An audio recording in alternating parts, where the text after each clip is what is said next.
Hello, everyone, and welcome to another edition of Mormon Stories podcast. I'm your host, John DeLynn. Today we're here to answer the question, is Mormon feminism dead? No, I'm just kidding. We're trying to think about what's a title we can create that's going to make everybody want to listen. And so anyway, I am so excited today to be discussing a new book that's out by one of my favorite publishers, certainly in the Mormon space, and that's Signature Books. The book is called 50 Years of Exponent II. And our guests today are Katie Ludlow Rich. Hey, Katie. Hi. Thanks for joining us. Thanks for having us. And we have Heather Sundahl. Hey, Heather. Hello. Yeah, and they are the authors, editors of this book. Is that right? I guess you probably have editors separate. Yeah, well, we wrote the original history and then we curated as editors the selected works. It's both. So it's both. Perfect. Well, for those of you, we know that half of our audience has never been Mormon, and a lot of you are just brand new to learning about Mormonism, even as lifelong Mormons. So for those of you who have no idea, just as a quick intro, there's been feminist streaks in Mormonism since the very beginning, since Emma Smith and the founding of the Relief Society. Oh, and through the suffragette movement and, late 1800s, early 1900s, all the way through, there's been important feminist activities and strains and opposition. And then, of course, in the modern era, let's just say in the 60s, as Mormon intellectual life was emerging, there emerged a really important community and movement of Mormon academics and Mormon feminists that culminated in the creation of a really important publication called Exponent II, or the Women's Exponent II, is that right? Exponent II, yeah. Exponent II. And we've covered it on Mormon Stories before, but this is we've got great cameras, we've got great audio, and we've got this great book that will help us do it again. But we're basically going to be talking about the history of feminism within Mormonism and this important organization and its entrance into the internet era and kind of where things are today. But I also hope to dig in to, things like the Sunstone Dialogue, September 6th kind of era as it relates to feminism. Also the blogging era that emerged with Mormon feminism in the mid-2000s, culminating in Ordain Women. And for me, maybe the most important question is, how have things been? How do we rate success? What is success? What is not success? And where is Mormon feminism today? So that's the intro. I hope y'all are as excited as I am to have these two women on. So I'll start with you, Katie. Welcome to Mormon Stories podcast. Thank you. I'm excited to be here. Yeah. And Heather, so I guess maybe we always like to start on Mormon Stories by having an intention on why people want to come on. In this case, obviously you're talking about this book, but what would your intention be for today's interview? And Heather, we'll start with you. Do you have an intention for today? I would love for people to know more about the amazing, powerful women who have always existed in Mormonism and the ways that they have fought both within and without the structure to promote women's voices and to try to make the space something that serves women. Love it. Okay, Katie, how about you? Yeah, in our research, a theme that really emerged is that when Exponent II is doing well and when Mormon feminism is doing well, it prioritizes community over ideological purity. And that's something that's been really important to me in this latest election, in the last many years online, where learning to see past like the most basic labels and find community beyond assumptions. Yeah, and I have no intention, I will not be getting political today, but in today's climate, just cultural climate, that's a key theme beyond feminism. Just how do we have community without becoming too extreme and too polarized? Yeah. So, I think that's relevant. Just, it's such perfect timing. So, all right. Well, there's so many places I would want to begin, but if it's okay, can we have each of you share just a micro Mormon story of how you became awakened into, let's just say, Mormon feminism? But let's begin by a definition of feminism, because it's one of those words that's such a simple, elegant, universally acceptable term that almost everybody misunderstands and that has so many unfortunate connotations. can we just give our audience a very simple definition of feminism to begin with, just so we know what we're talking about here? Yeah, one of the founders of Exponent II, Laurel Thatcher Ulrich, defined Mormon feminism as recognizing historical discrimination based on gender and a commitment to work towards gender equality and the belief that that is compatible with the tenets of the Church of Jesus Christ of Latter-day Saints. And so Mormon feminism is not, doesn't fit cleanly into any of the academic ideological camps of feminism or feminisms, but is a belief that there has been inequality and a commitment to work towards greater equality. Yeah, so that's literally it. It's like men and women should have equality, right? Yes, it's so simple, and yet here we are forever struggling with it. Yeah, so that's all we're talking about here is just like equal opportunity, equal valuing, equal respect. That's it, right? Okay. So let's go with each of you, maybe Heather first. Sure. It's not, some would say that Mormon feminist are two words that don't belong together. Tell us just what you want to share about your feminist introduction and awakening and your feminist history in the church. So let me tell you a little story, and I think that will kind of encapsulate some of how I come to this and how I perceive it. So I was raised in Southern California. Like many good Mormon girls, I went to BYU, and I don't think I considered myself a feminist at all. I think at that point I still thought feminism was a little bit scary, maybe a little too edgy, a little angry. Heaven forbid a woman ever be angry. But I was very much invested in women and women's voices and women's power. And so I noticed that whenever they had firesides and devotionals at BYU, not even 9 out of 10, probably 19 out of 20 times, it was a man.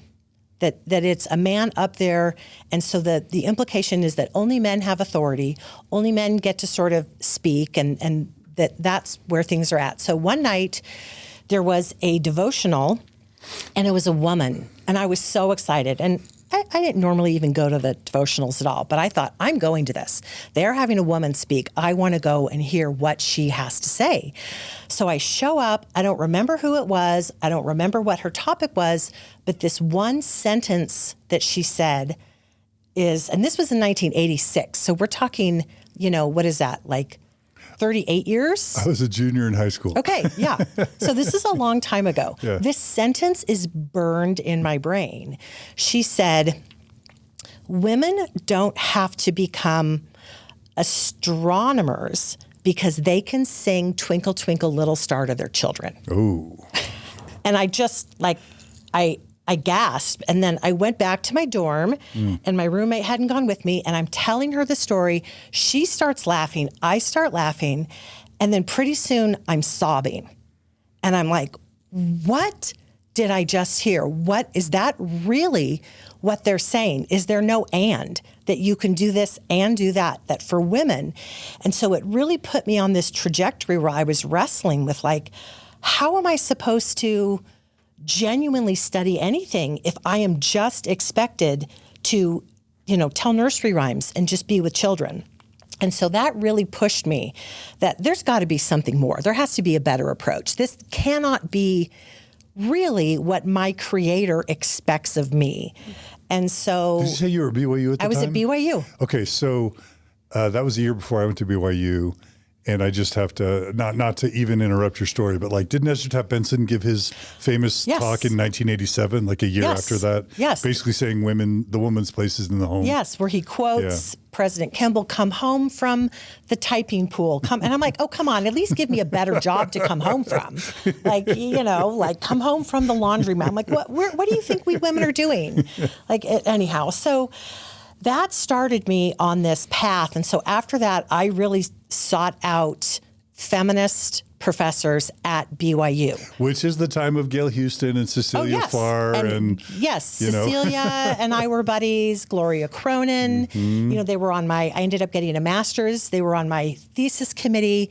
And these were the women that I cut my teeth on, my feminist teeth. And it wasn't even Mormon feminism. It was just pure feminism that they were teaching me. Yeah. And I got this, I felt like a fabulous education. I felt like I really learned the important theories, and all of that stuff. And that expanded me on into non-canonical literature. So I started taking classes in African American lit, Jewish lit, Native American, and really just sort of seeing, here's this canon, who's outside? And why are we saying that only these voices are privileged, that these are the only voices who have anything worthwhile, when you've got this amazing stuff going on here that turns some of this stuff on its head? So that's where my beginning came. And then I moved to Boston in 96, and that's when I met the women of Exponent II, and that's where I really started learning about Mormon feminism and what that history was, and sort of, the wrestles and what those struggles were. Were you around BYU when Joanna Brooks was doing, marching? Yeah, I was part of Take Back the Night marches and all of that stuff. Okay. Yeah. Voice. And you read, Voice. Oh, yeah. In the student review, you read, of course. You followed that. Of course, yeah. When did you leave BYU? I ended up graduating in, I think, 94 because I did a master's, and I also went and lived in China for a year. Nice. So. Okay, so we were literally there at the same time. I finished in 93, so. Okay. Fun. Okay, and you can only share what you want to, but like in terms of like the traditional Mormon milestones of like getting married in the temple and all that stuff, what do you want to share, or being active or leaving the church, whatever? I'm happy to. I'm really open about my path. I was married in the temple, 4 kids. I'm currently divorced. None of my children are active. I am still active. I consider myself obviously very nuanced. If you want my reasons for staying, I can give them to you. Let's save that for the end. Okay. I mean, you could say whenever you want, but that'd be a fun way to kind of, I think our conversation will naturally get to that. Okay. But so you still attend. I do. I see it as sort of my job to kind of smash stereotypes wherever I go. That's awesome. So. Good. Okay, fun. Okay, and really quickly, your involvement in any aspects of Mormon feminism along the way. Did you blog for the blog? Did you? I published in Sunstone in the early. I think it was probably 94. Okay. It was right around the time that I graduated. I published something in there, and that was a really big deal. It felt. I was so green. I sent it to Dialogue and Sunstone. I didn't know you weren't supposed to send it to 2 places. Yeah. Was Dan Witherspoon the editor at the time? I don't even remember. Okay, that's fine. But anyhow, they both accepted it, and then I had to write the very awkward letter back to. This is before email. I had to write the very awkward. Who'd you pick? You must have picked. Well, Sunstone was first. Okay. The girl's going to go with who's there and who, whoever seems more excited. So, yeah. Okay. And then I started when I moved back to Boston. I became staff on the paper in probably 97. I became an associate editor in 2000 of the Exponent II. Exponent II. And then when the blog started in 2006, I think I had some guest posts that first year. So I've been involved with all aspects of Mormon feminism for almost, more than 30 years. Nice. Okay. And then career-wise, do you want to say anything about that? Writer and editor for years and years. I taught at Boston University and at Harvard when I was back there. I taught writing to the ESL students, trying to teach academic writing to the ones who are at those universities. And a few years ago, I went back to school to UVU, and now I'm a marriage and family therapist. That's so cool. So yes, I'm a story person. I'm all about the story. And I realized, helping people edit and working with it, that as you change your story, you change your life. And as you claim your story, that's when you find healing. And I thought, I just need to go directly and work with people who are really, really seeking out these transformations. And so that's what I do. I do a lot of narrative therapy. Well, I always need someone to refer people I work with or people I interact with to. So now I know another marriage and family therapist I can refer people to. I want your contact information. Okay. All right. Okay. Thank you. Thanks for that, Heather. Katie, how about your feminist Mormon story. Yeah, well, Heather and I have so many parallels, but I was born in 1987, that year of that Benson talk. You were born the year I graduated from high school. Great. Yeah, Great. yeah. Thank you. So Thanks for that. sorry. So I grew up in the era of what I call the Kimball Benson 1-2 punch, where Kimball comes in and says, mothers stay home, and Benson says, and do it without any help. And that's kind of the generation that I see, with my mom and with a lot of the women who were raising kids as I was growing up. I grew up in Modesto, California, and I was the only girl of five brothers, of my biological siblings. And so growing up, I saw some of the differences in the church of how boys were treated compared to girls, with ordination, with resources, with scouting and things like that. Definitely noticed some inequality there, but I stayed very active. I went to BYU. I graduated with my bachelor's in 3 years and got married in the temple the week after. And it was going through the temple that really just shocked me. I, in the initiatory, heard language about being like a queen and priestess unto your husband and just started sobbing. And then through the rest of the experience was just hearing this language. Was the hearkening language still there? Yes. Okay. Yeah. Hearkening was and there. And the veiling of the face was still there. Okay. And that, I was not at all prepared for that. I had been told to expect that this was going to be a very empowering experience. And the expectation of Eve making this empowering choice was not reflected in what I saw there in the video at the time. And around what year was that? That was 2008. Oh, wow. Okay. And so that was shocking to me. But I spent the next several years in a process of, well, the temple can't be wrong. I must be wrong. And okay, and this was after you had gotten your bachelor's? Yeah. And your bachelor's was in? History. At where? At BYU. At BYU. Okay. So it's weird because I think BYU got more conservative and more anti-feminist after Heather and I left. Yes. Holland was much more progressive and Rex Lee cranked things down. Yeah. Rex Lee was the one who was like, all right, Cecilia. So I would expect that even after a couple decades later, you probably would have had less of an exposure to feminism at BYU than Heather and I would have had. I think my history professors were pretty great generally. And that is where I kind of got exposure to feminism and feminist texts and things like that to a small degree. But I was also taking a lot of religion classes, trying to stay on a particular path. I had because I had a sense of some inequalities, but I don't know that I would have really claimed feminist yet. Then I go through the temple and I'm kind of shocked. I worked at a law firm in Provo for a year and then ended up going to get my master's in English at BYU as well, like Heather. Gloria Cronin was also on my thesis committee a couple decades later. But in that year, when I was working at the law firm, it was like a huge year for the blogosphere.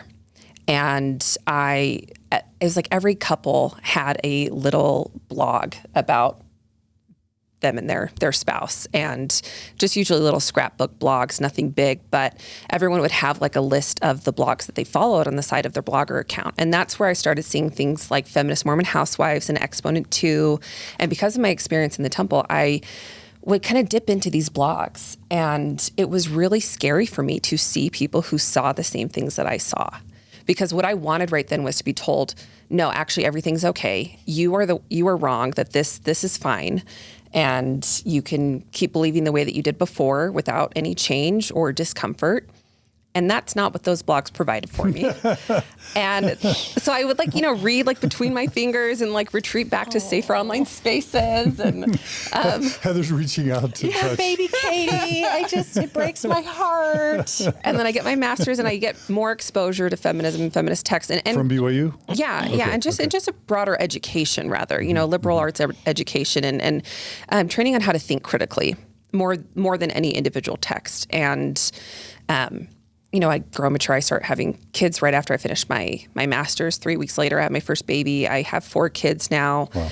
And right before I started my master's, I worked as a research assistant with a history professor on the Mormon Trail with Bill Hartley.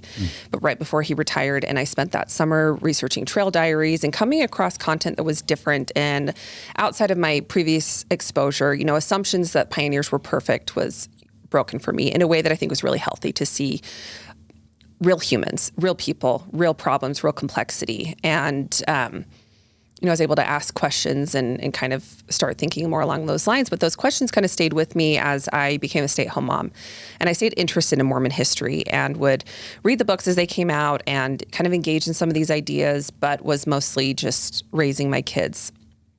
And then about 6 years ago or so, I started thinking that I wanted to take Mormon history more seriously and more professionally, and started kind of doing more intentional research. And that led to... And is that just private, individual? Yeah. I guess it was like a 5-year plan to enter a PhD program in history, which would have been like this fall. But in those 5 years, a lot of things changed. And just throughout, like I am not currently entering, but I am writing and publishing professionally. You're published. How's that? Yeah. So my first main research project related to what became an article that was published in the Journal of Mormon History earlier this year, The Shadow Succession Crisis, challenging the claim that Brigham Young disbanded the Relief Society in 1845. And I went with the earliest version of that paper to the Mormon History Association conference in 2021.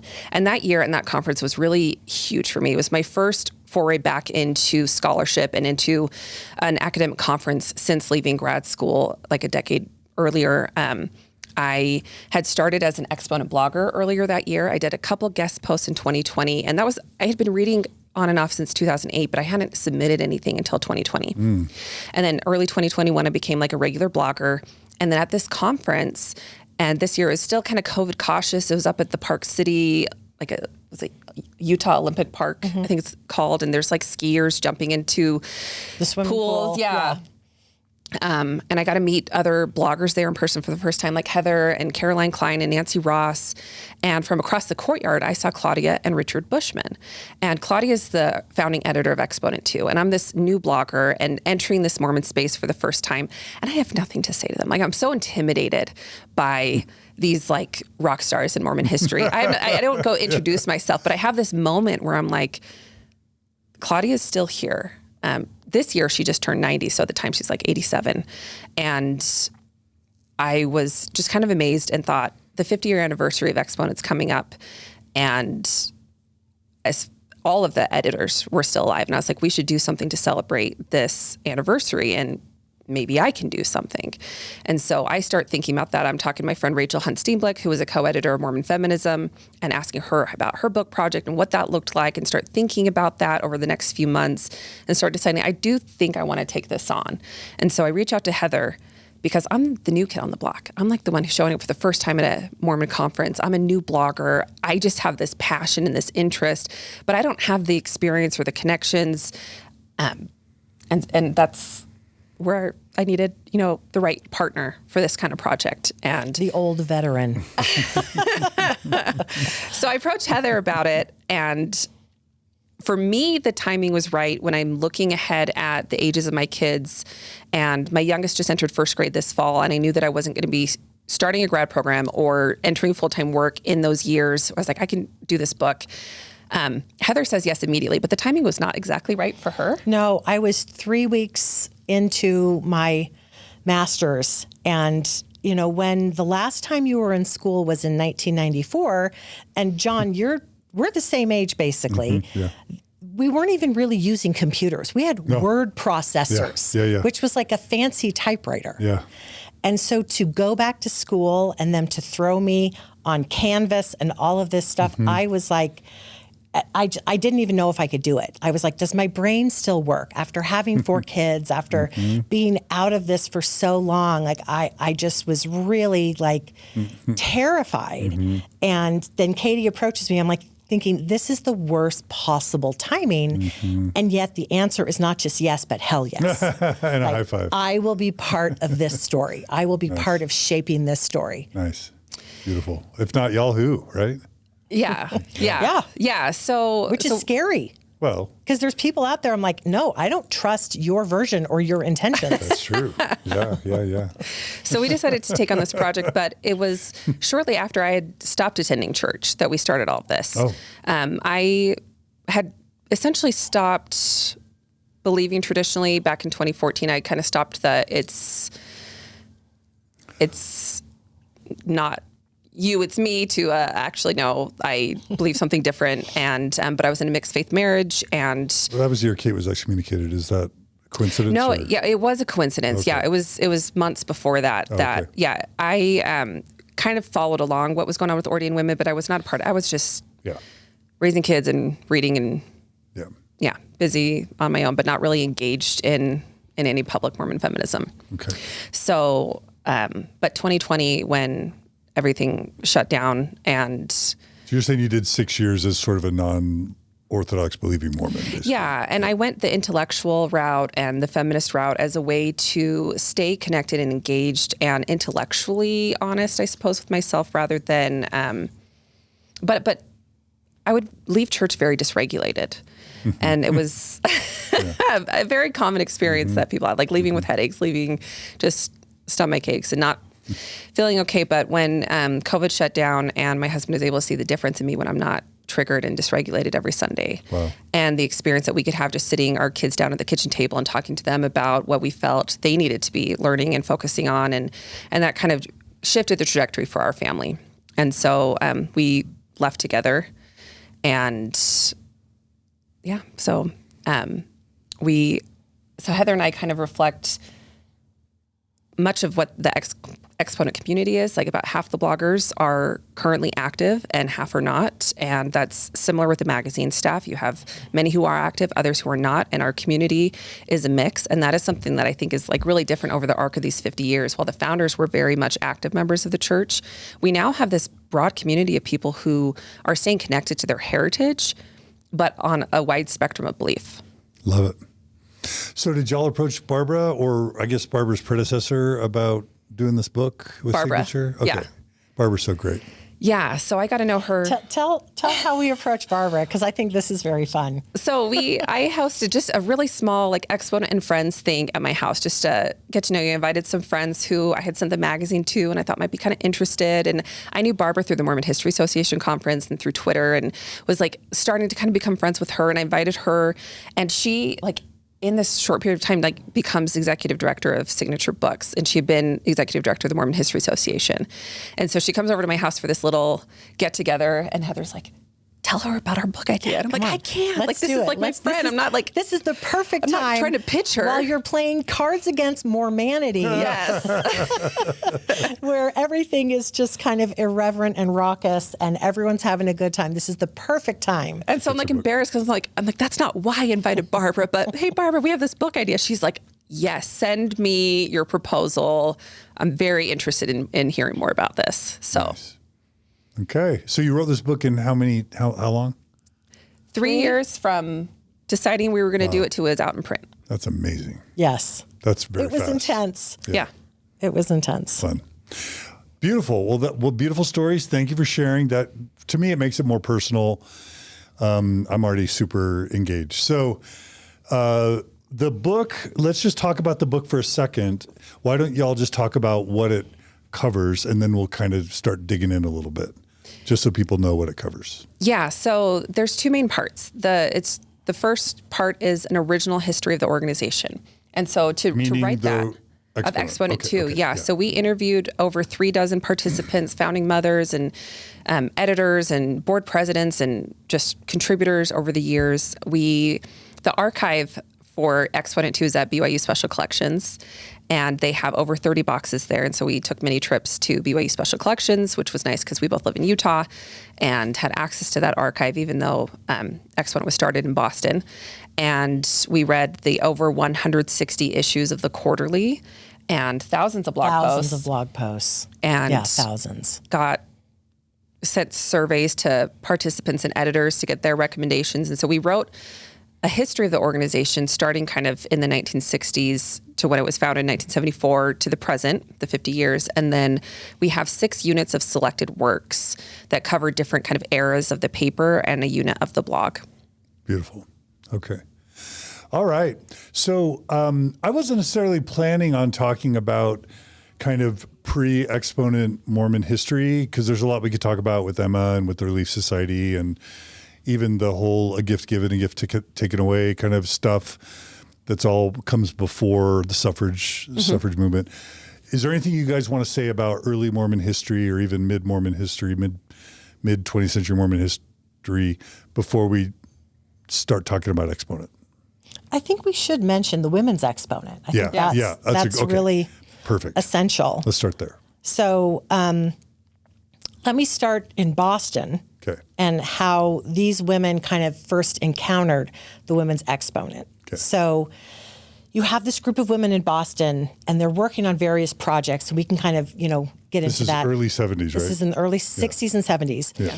And they're doing an institute class.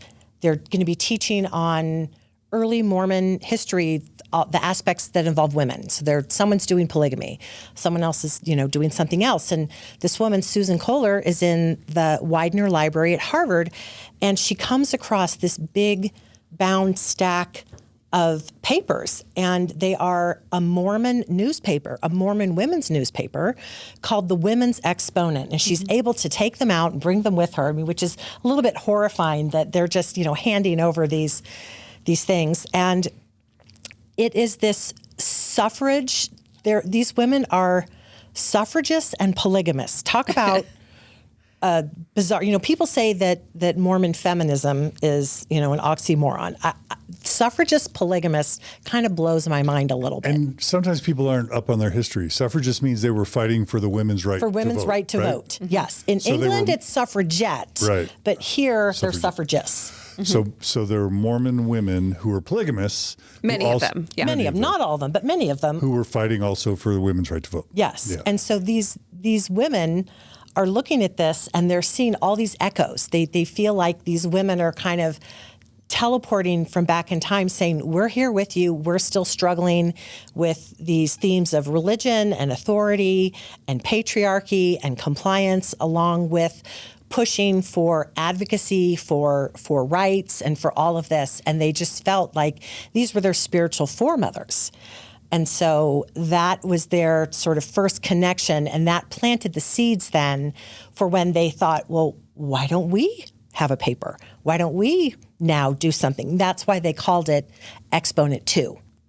It's because they're drawing from that original one.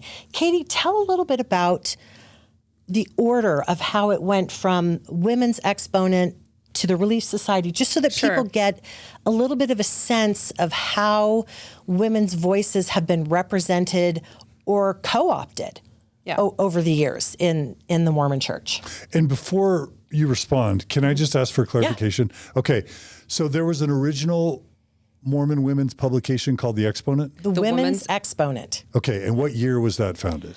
Yeah, so that's what, so 1872, the Women's Exponent was founded. So the Relief Society, the Relief Society comes back, like Brigham Young authorizes Eliza R. Snow to go and like set up the Relief Society in all the wards and stakes throughout the territory in 1868. And so just a few years after that, as the Relief Society is organizing, and they immediately start working towards suffrage. That's kind of, they use like the Relief Society as part of their organizing tool to work towards Utah suffrage and connect to the national suffrage movement. But the Women's Exponent starts in 72, and it's kind of this unofficial publication of the Relief Society. It's never official, but it is like approved and connected. They have like an office in the Relief Society building. And Luther Green Richards, who is a niece of Brigham Young, or a great niece, but a niece of Brigham Young, is the original editor for just the first few years. And then Emmeline Wells comes on as editor for decades. So she really takes the helm and leads that paper, and it continues until 1914. The original Exponent. The Women's Exponent. Okay. Yeah, so that publication ends in 1914 while Emmeline Wells is now General Relief Society president. Was the word exponent a mathematical term, or did it mean something else? And was it soft feminist, or was it not even consciously feminist? Yeah, that's a great question. So feminist is a modern term that they would not have used that term, right? Yeah. And so if you are looking at just advocating for greater equality and greater rights, and if you want to apply the term feminist to that, the Women's Exponent was feminist. Because exponent means advocate. Okay. You know, Yeah. someone's an exponent of something. Got it. I was So it's thinking like a yes. number. With SEO now, it's a problem, right? Yeah, but the meaning then was you were a proponent. It was some ideal that you were like pushing and working towards. Yeah. Yeah. So I would say closest is advocate. Yeah. Okay, good. Yeah. Women's advocate. And, and a lot of the paper was also just a lot of the dailiness of women's lives. It was, recipes and house cleaning tips and just people sharing stories of their lives. They would print speeches that church leaders gave at different events alongside articles advocating for rights. They would follow different legislation that was related to women or children and give updates on that. I love this. Yeah. And just this beautiful blend of things that we would think are lofty and important and just the quotidien, the daily, just the ordinary things. And is it okay to just talk about the Relief Society from this one standpoint? Like we think of the Relief Society now in modern Mormonism as this integrated program that's part of the Sunday experience, and then something happens on the weekday. Yeah. But like it used to be before correlation, it used to be a totally independent, its own budget, its own leadership, Its own building. its own it was like its own thing. Am I Yes. wrong, or is that exaggerating? So it was very independent, but the General Of the Relief Society corporate president, church leadership, yeah, right? they would still be called by the president of the church. The General Relief. There was still always a relationship, and many of those Relief Society presidents, like Eliza R. Snow, was very much like listen to your bishop and a lot of patriarchal compromise, right? As strong as she was and as much as she did, there was a lot of patriarchal compromise that went on. There was always a relationship. And there was often close relationships between the General Relief Society president and top church leaders, and they would have a lot of influence that way, and that's soft and informal influence. And over time, as a lot of things formalized, that's where women start to lose their influence because they don't get written into the handbook. They don't get those processes formalized. When it's relationship based and then somebody passes away, a lot of that power would end too. Well, and then another way that the power shifted is that we all know that the longer you are somewhere, the more power you accumulate. Yeah. And so you had Belle Spafford, who was, 3 decades as Relief Society president? That's a lot of power. When you're there forever, you know who gets stuff done. You know who to talk to get someone else to get something done. And now the way it is, people have 3 years? 5 years. 5 years? I mean, it's hardly any time at all. So it's really hard structurally for women even to acquire the soft power needed to change things. Yeah, because the apostles are there for life. But If they're there called forever. In their 30s or 40s. Yeah. They're institutional for 60 years, Even if they shouldn't be. Yeah. Oh, wait a minute. I mean, cognitively. I'm saying even if cognitively they have reached a point where their brain has retired. Yeah, sure. So there's a shift that happens in 1915. So the Women's Exponent ends and the Relief Society magazine begins. And can I ask, a gift given, a gift taken away? You know about that, right? Wasn't that about the same time? That's in the mid 1940s. Oh, after? Yes. Okay, sorry. Okay, keep going. Yeah, So 1915, you said? Yeah, we're 1915. So Emmeline Wells, who had been the editor of the Women's Exponent for decades, is now General Relief Society president. And the Women's Exponent ends. Okay. And the Relief Society magazine begins. Okay. And that goes for 55 years. Why'd they rename it?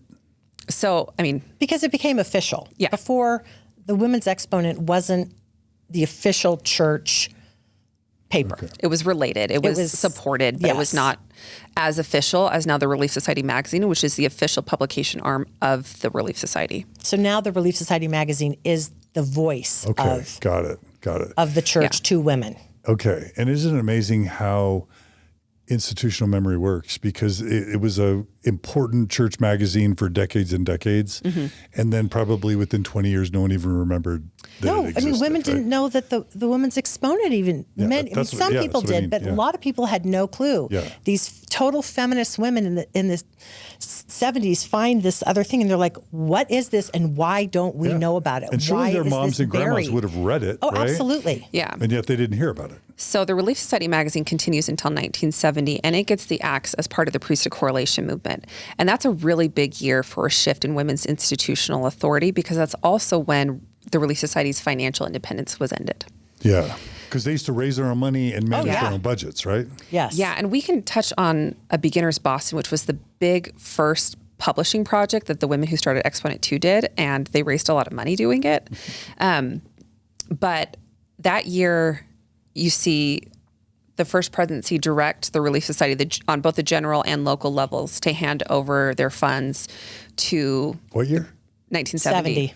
Okay, and is that in any way coincidental with the rise of the Equal Rights Amendment movement? So not yet, because 1872 is when Congress ratifies the ERA, or like approves it. 1972. Right? 1972, Yeah, okay, yeah.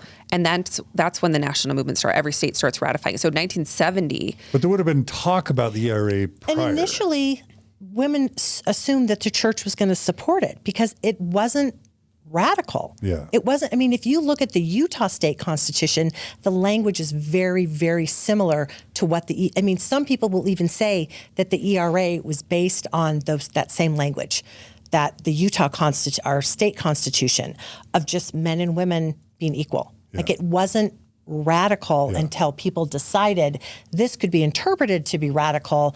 Now we don't want it. But in those first few years in the 70s, it was not a given that the church was going to take a stand against the ERA. Okay. Yeah, so we are a couple years shy before the ERA becomes a huge national discussion. Okay. But the women's movement is going on. Yeah. Yeah, so 1963, Betty Friedan writes The Feminine Mystique, and that is often looked to as, one of those huge watershed moments that leads to the things in the years that follow that lead to the big women's rights movement. I love the moment in the afterward where Laurel Thatcher Ulrich mentions reading that book, Yeah, she got it from her ward organist. Yeah, in 63. Which is so Boston. Yeah. It's so Boston. Well, and I guess let's go to Boston, where context determines so much of what is radical, right? Yeah. And what was going on in Salt Lake is not the same thing as what's going on in Boston. And so for this particular group of women, and it's a rotating group of women. Boston has so many universities, so many institutes of higher education. People would kind of come in and out, but it was one of those hubs of the Mormon diaspora after World War II. As people from the Intermountain West, they start going to different places. They go to the Bay Area where Dialogue is founded. They go to Boston and Washington, D.C. and other places. And so in Boston, there's really smart and interesting people who gather and are together in like the Cambridge ward. The bishop is getting kind of tired of people moving in and complaining for a couple of years because Boston is so different and hard to navigate and hard to figure out. And then finally they get used to it and realize how awesome it is. And then they leave because the MBA or whatever is over. And so he's like, why don't we produce a guidebook to Boston and also sell it as a ward fundraiser? And so he kind of pitches that to the ward council, and these elders quorum guys, these Harvard MBA guys, they're like, no, that's not going to make any money. That's a terrible idea. It's a terrible idea. Let's It'll not do that. It'll never make any money. Why would anyone buy that book?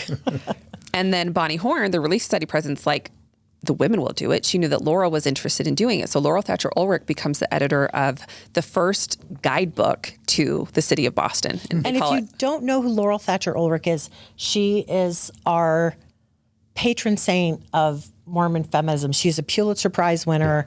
One of the founders of Exponent II. So she is her phrase. Yes. Everyone will know her from her phrase, well-behaved women seldom make history. Mm-hmm. Yeah. So if you've heard that, it was not Eleanor Roosevelt. It was not Madonna. It's Laurel. Yeah. Okay. Yeah. So Laurel becomes like the main editor of this project. It's a group project. Carolyn Peters does this hand-drawn artwork that's just really incredible. And ward members write different pieces, and they make all these it's a very practical guidebook to all kinds of different things in and around the city, things to do with kids, things that are free, how to get babysitters. Not just for Mormons, but not Mormon at all. Yeah. Just fun. And all of the areas around in Massachusetts. And they scrape together enough money to print 1,000 copies. They send an advance copy to the Boston Globe, and they get this glowing review about the effort of these Mormon housewives to create this guidebook. And they sell out the 1,000 copies before they even get the books. And then they keep going, and like through a few different revisions and editions, they sell over 23,000 copies. And they make so much money for the ward. They're able to, like, at the time, Relief Society was assessed to donate to the ward welfare funds, and people contributed to ward building funds. There wasn't that general budget yet. And so the Relief Society was able to do things like replace the refrigerator in the Longfellow Park building. They got new curtains for the Relief Society room. They paid babysitters for their weekday Relief Society meetings. Wow. And were able to just donate, or like give so much money to the ward welfare funds. And this was a group of women who were used to raising money, doing big projects, managing budgets, and that was encouraged and necessary and required. Relief societies all over would do things like create cookbooks. They would host bazaars, and they would do things to fund their projects and contribute to the ward. Very industrious, very project-oriented. I think that Mormon women are the most incredible creatures on the planet. I've got a friend, Pandora Brewer, who says Superman on Krypton didn't really have any special powers, whatever. But then he comes to Earth, and all of a sudden, people are like, oh my gosh, how can you do that? You're so strong. She's like, Mormon women are the same way. We take for granted all the skills, and then a Mormon woman joins the PTA, and it's like, oh, I can put a dinner for 300 on. I can feed 300 people in 48 hours for less than $50. Like Mormon women. That's like a real miracle.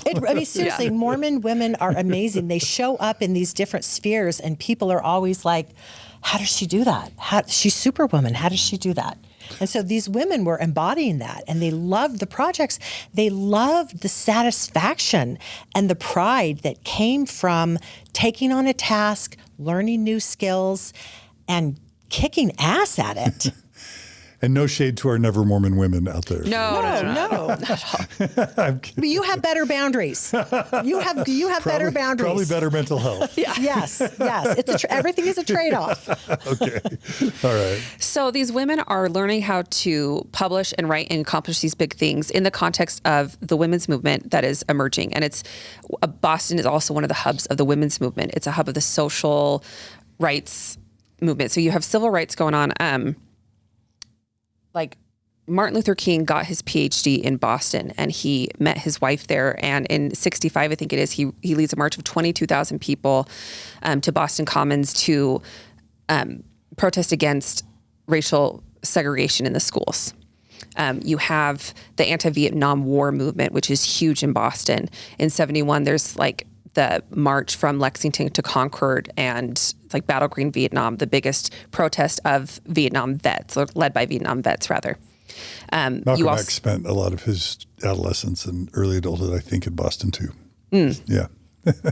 Yeah. It foments change. Yeah, it does. It really, there's something there. And you have these groups of women, like in 1971, there was this big protest on 888 Memorial Drive, this Harvard-owned building where women occupied it for 10 days, and they were arguing for childcare and education and reproductive justice. And there's all these groups that are founding small papers, all these feminist groups. And so then you have these Mormon women who start gathering. Laurel invites them to her living room in 1970 to talk about the women's movement. All across the country, there's these consciousness-raising groups that are meeting together and talking about the issues. And these Mormon women were no different. They're talking about birth control and family planning, and women, do they stay at home with kids? Do they go in the workforce? But then they also are talking in the context of their lives of Mormon women.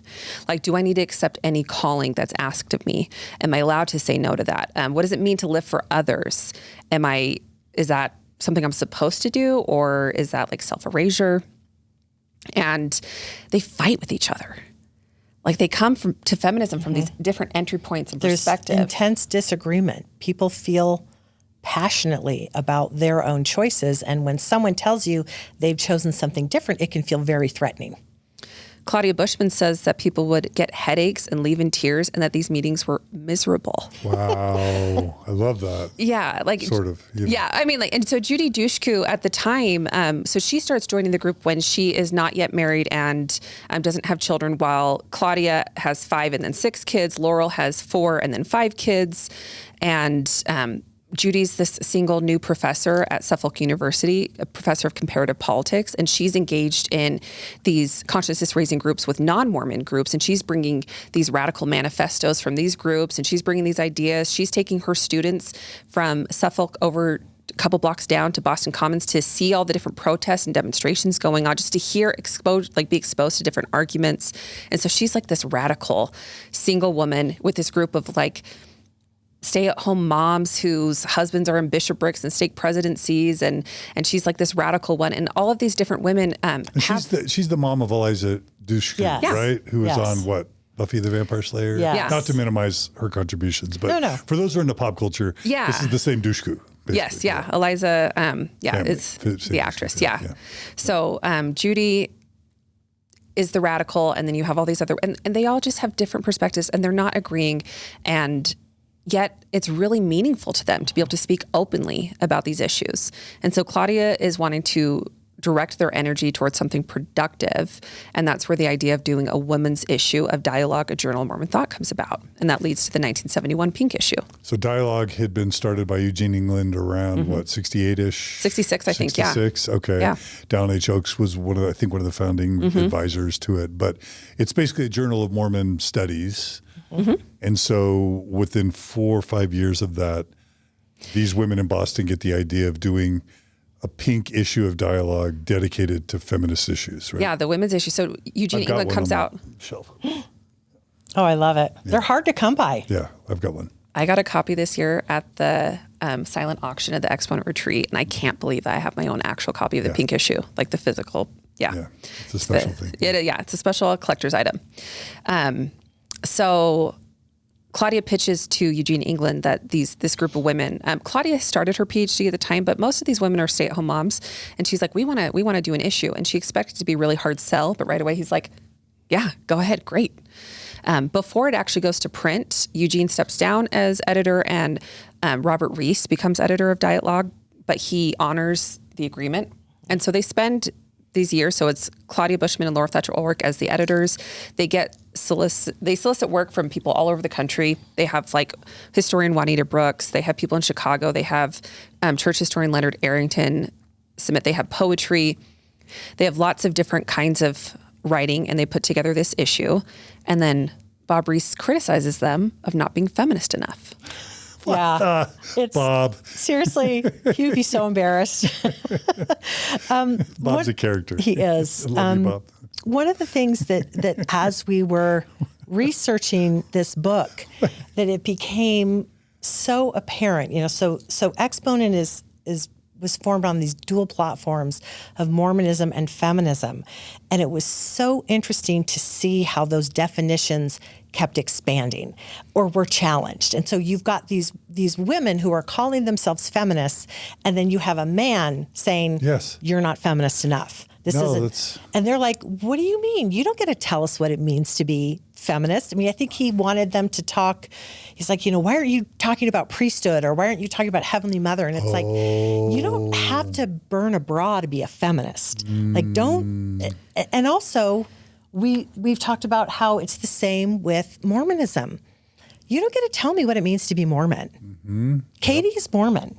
She doesn't go to church. I'm Mormon. I'm Mormon. You can't take that from me. Yeah. We have a dear friend who's part of Exponent who is an ordained minister in the Community of Christ. She is Mormon. No one gets to take that Mormonism from her. And I love the way that Exponent has worked so hard to continually stretch and expand the definitions of feminism and of Mormonism, and we can get to at some point of woman. And gender and sexuality. And that's so classic Bob Reese. So what did they say? I mean, they do this amazing work, and then the editor says it's not feminist They just rolled their eyes and did what they wanted. Okay, good. Yeah, I mean, he published it. He supported them, and they had there's in Exponent II, they printed some letters between Laurel and Bob Reese back and forth. Like, is Dialogue sexist? He's like, I don't know. We keep asking more women to submit, and they're not submitting enough work. So you tell me. I think they had a good enough relationship to kind of push back on each other on these ideas. But to Laurel at the time, like, they published Juanita Brooks writing about how she would hide her typewriter under the ironing, right? And kind of use it as an excuse. The Mountain Mills Massacre. Yeah. And so, some ideas are that it was to have an excuse to shoo visitors away. Sorry, I'm doing my ironing, or to hide what she was actually doing so she didn't have to answer questions, right? So there's this tension of the work that she's doing as a woman historian. And that idea, that story was really meaningful to these women who are trying to explore what it means in their lives to consider, I am a Mormon mother and I am ambitious. And what does that mean for my future? Can I have both? Can I sing Twinkle, Twinkle, Little Star and study science and study physics and study astronomy? And so they're in Boston where these huge movements, these huge protests, and all these groups are going on. And for them, some of that seems radical. It seems radical for them to occupy a Harvard-owned building for days on end. That's not what they're trying to do. They're just trying to find space to talk to each other about these issues and these questions that they're having. It doesn't feel radical to them to write as a Mormon feminist.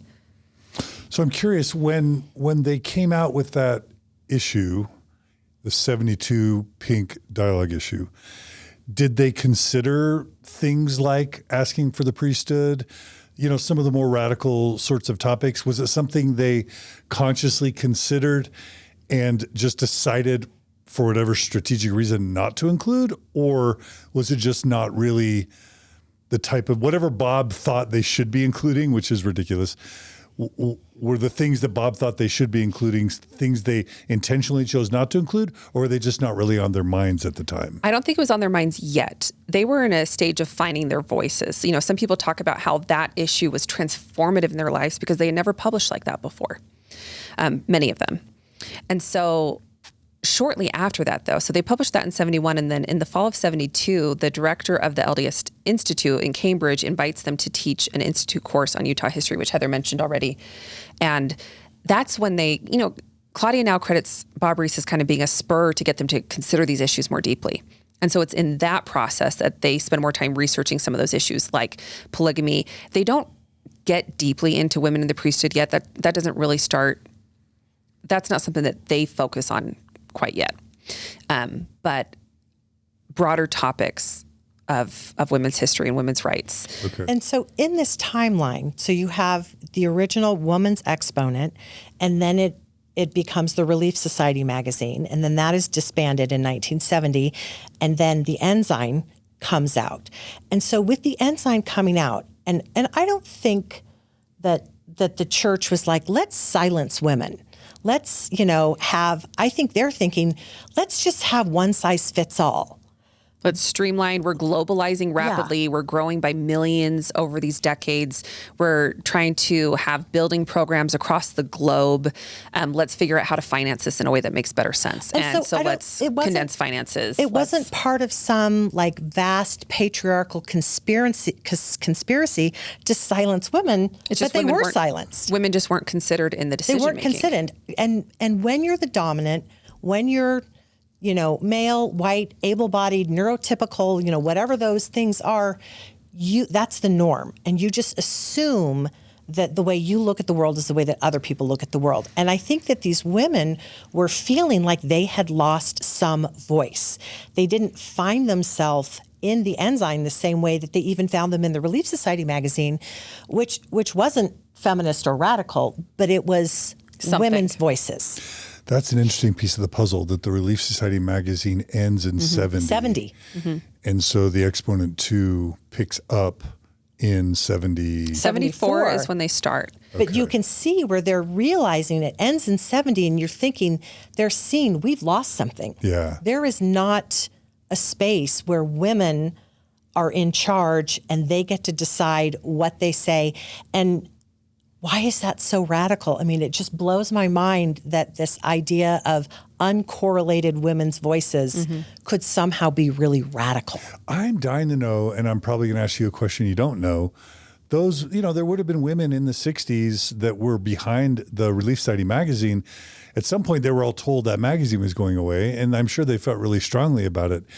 Is there any information on what that was like for the women who ran the Relief Society magazine to be told that magazine was going away and was going to be ending? I don't know the behind the scenes of the staff of the Relief Society magazine. I do know that a lot of women weren't actually that sad that the Relief Society magazine ended because it had been so watered down. It shared so many more male voices than it used to. And it was they kind of thought of it as their mom or their grandma's magazine at this point, if they were younger. So they weren't devastated to see it end, but there was no replacement. Interesting. Okay. There was no other outlet that came. Interesting. Yeah. Okay. All right.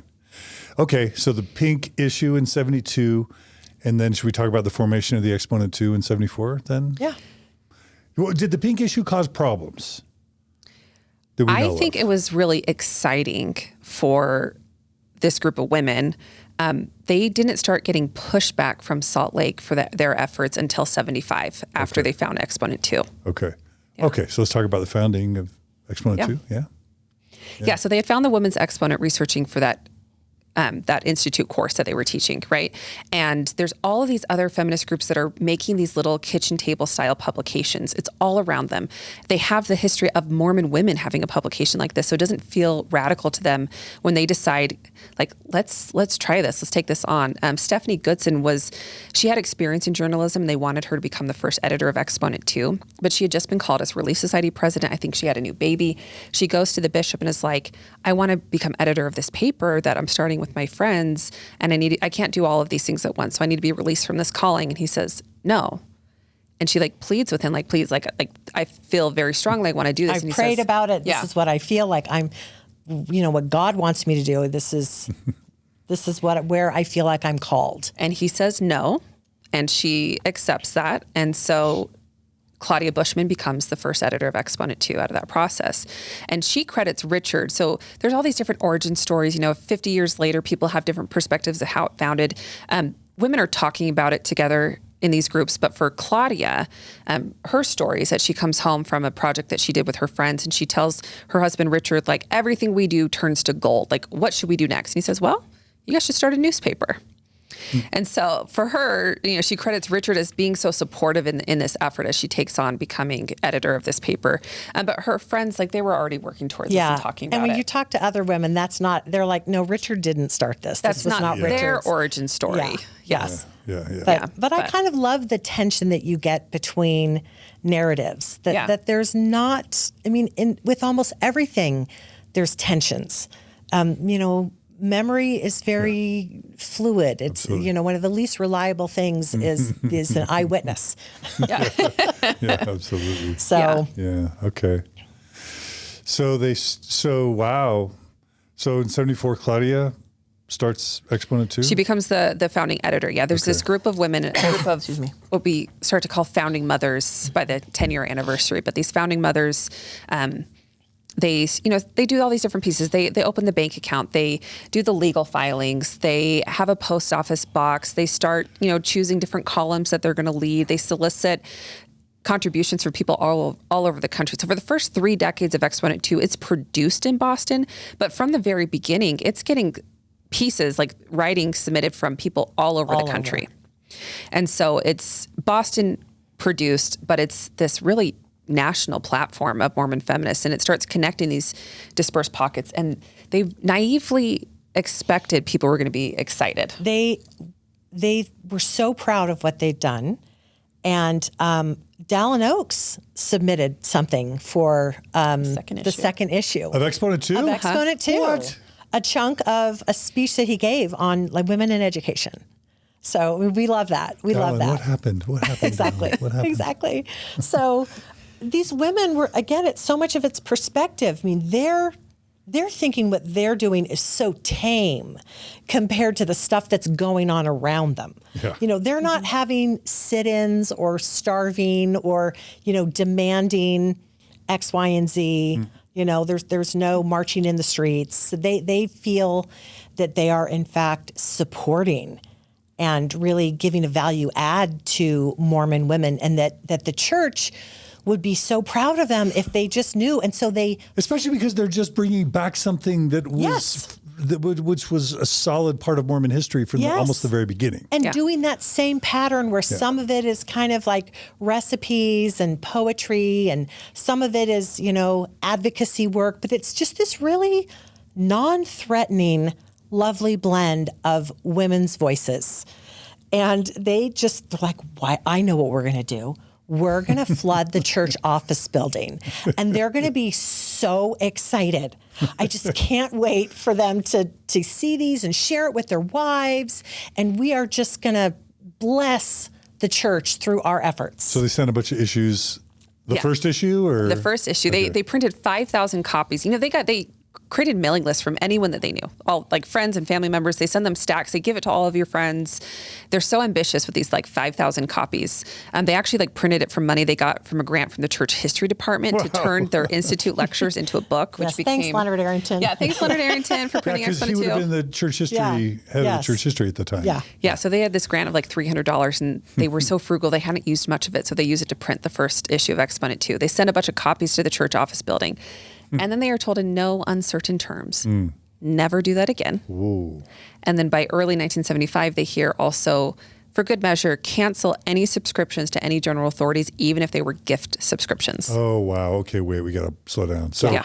this would have been post Harold B. Lee, post Joseph Fielding Smith, right? This would have been supposed to be Kimball. Uh-huh. And do we know anything about how, from the perspective of church headquarters, why it was perceived as a not good thing?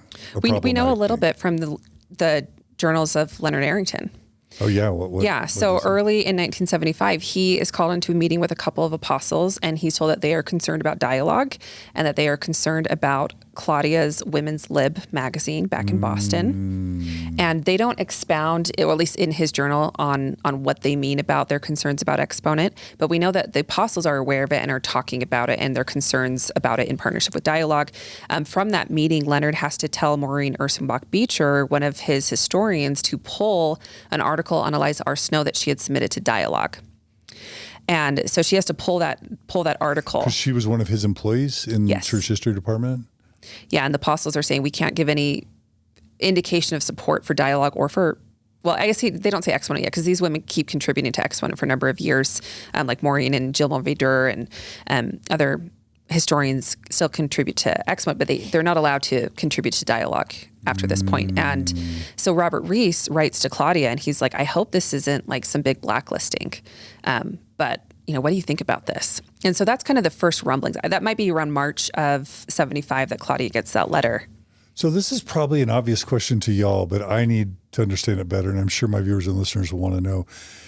In 75, Mormon general authorities weren't fond of women libbers. Why? What were they afraid of? What was problematic about the women's liberation movement in 75? You have this whole shift. I mean, if you have Phyllis Schlafly, if you don't know who she is, she was a Catholic woman in Chicago? No, Midwest. Where was she from? I don't know. Anyhow, so she started Stop ERA. So the ERA comes out, and so you have all of this talk of women's equality, which for a lot of people is very, very threatening. This is 72-ish when it... Yes. 72 is when it starts, and it goes state by state over a several-year process. And it's building. So by 75, ERA is 3 years into public awareness and consciousness. And, I was a little girl at the time, and I can remember hearing about it and saying to my Mom, ERA, Equal Rights Amendment, that sounds like a good thing, And she says, oh, Heather, what you need to understand is that this will make it so that you will have to fight combat. You'll have to go to war and be, in the trenches. And you would go into a bathroom and there would be boys and men in the bathroom. You wouldn't have any safety in a bathroom. Hello, we're still talking about that. And, for my mom, it was like she very much bought into the Phyllis Schlafly, where the STOP ERA was an acronym for Stop Taking Our Privileges. This privilege of being a stay-at-home wife and mother, that this is what we were created for. We are, again, supposed to be singing Twinkle, Twinkle, Little Star. And these people are trying to silence us, stop us, and force women into the workforce and take away the mothers of children.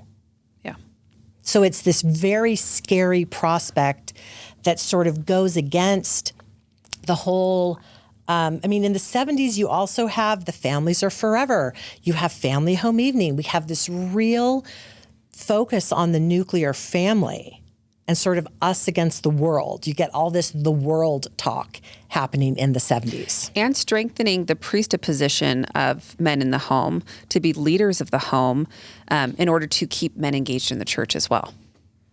Yeah, I'm trying to put myself in the brain of like Spencer W. Kimball and, other apostles in 75, and they're thinking if ERA is successful, X, Y, and Z happens in the church, which is bad. Mm-hmm. Katie, do you have any idea of what the X, Y, and Z would be in their minds at the time? I know you're probably guessing, but... Yeah, well, they do start, like Rex E. Lee writes the long legal argument for the church against the ERA. Oh, he does? Yeah. This is the father of current Senator Mike Lee, Lee, yeah. right? Yeah. Okay. The one Yeah. who shifted things at BYU when we were there. Yeah, Well, yeah. so I mean, they didn't come out and start fighting. There were individual church leaders who spoke out against the ERA in kind of the years leading up to this, but it's not until Phyllis Schlafly comes and meets with the General Relief Society president, who then takes The Mormon General Relief Society. the Mormon General Relief Society Around president. what year? 75, I think. Okay. Barbara. I think it's Barbara Smith still. Okay. Yeah, and she is kind of persuaded that this is going to be a threat to the family, and she takes these concerns to the apostles. And you have apostles in there who probably are already inclined to be against the ERA, but just had chosen not to take a stand again and sit as the church. And so in 76, the First Presidency comes out against the Equal Rights Amendment publicly for the first time. You know, there's little things before that, but this is when they start taking a stand. And then in 97, 98, no, not 97, sorry, 77, 78, you start seeing them organize through the church structure, through the Relief Society structure. The International Year of Woman. Yeah, so International Women's Year in 77, there were all these conventions in different states leading up to the national convention. Is it Miss America? What's the documentary? Hulu. Miss America on Hulu. That's a Kate great Blanchett. documentary. Yeah. Fabulous. Yeah. Where Everyone should check that out. Oh, it's Yeah. so And it's basically the good. history of Yeah, Yes. of these conventions, like and that fight, right? Phyllis Schlafly versus these feminists, and So the church just got plugged in to all Yes. that Yes. cultural Yes. controversy. they join this right-wing coalition, and that's where they start to get some real political power by joining with people who maybe have pretty strong religious differences against them, but when they can be a unit together politically. Yeah, because pre-David O. McKay, we're these bearded frontier polygamist weirdos. Yes. More like Amish and Yeah. Mennonites, but polygamist and weird. So the church needs to rebrand. Yes. So they This is part call of- non-polygamous prophets, shave their beards. How do we mainstream? We adopt the IBM executive look. We get Donnie and Marie going. And we do it better than everybody else. And then we say we'll be better Mormon, we'll be better American Christians Yes. than evangelicals, basically. Yeah. Right. And so this ERA movement is a chance to partner with people who traditionally would have seen us as enemies. Yeah, so they Right? partner with the Eagles Forum, with Focus on the Family, with these different groups that together can fight against the Equal Rights Amendment and fight against abortion and reproductive freedom and paid childcare and preschool and greater protections for women against rape, and even like one on the platform of these International Women's Year conventions was like world peace. And so the church They were activates women. told to vote no on everything. So it's like, let's have food for orphans. And they're like, no. I mean, it just was nuts. But they are wanting what they want. These women who go to these conventions and they vote with the encouragement instructions of their church, they're wanting to protect families. You know, and they're told that this is the way that they are going to have strong family units. They're not just wildly ignorant people. They are people who believe strongly in their families and in their children. We find echoes of this with Prop 8. Yeah. We are protecting families. Marriage and family is under threat. And one of the things that I always get a little caught up on is that with Phyllis Schlafly, with the stop taking our privileges, that P in stop, privileges. Many, many women have always had to work, not because they're trying to self-actualize or they want a boat. And why is it always a boat? Why do we always, when we're accusing people of wanting to make money for vain things, it's a boat? Anyhow, but there are so many women who don't have a choice, who have to work. And these things are essential for them. And not working is really a privilege. Yeah. Yeah, and this singular definition of what a family is and what a family looks like is what becomes the problem for these Mormon feminists who are maybe seeing different options or choices from their lives or seeing friends with different experiences. And they are the Mormon feminists who found like Exponent II, they are not opposed. They are mothers. They are most wives, of them are most of them. stay-at-home wives. Yeah. Yeah, I'm just like putting myself in their shoes a little bit. I'm just thinking they're just like, wow, the Mormon women used to have their own magazine. They used to have their own organizations, and it was like, let's bring it back. It'll be good, and we'll just find out how to be better wives and mothers and career people, and just bring more goodness to the church. And then it's like a train comes, a cultural train. Yeah.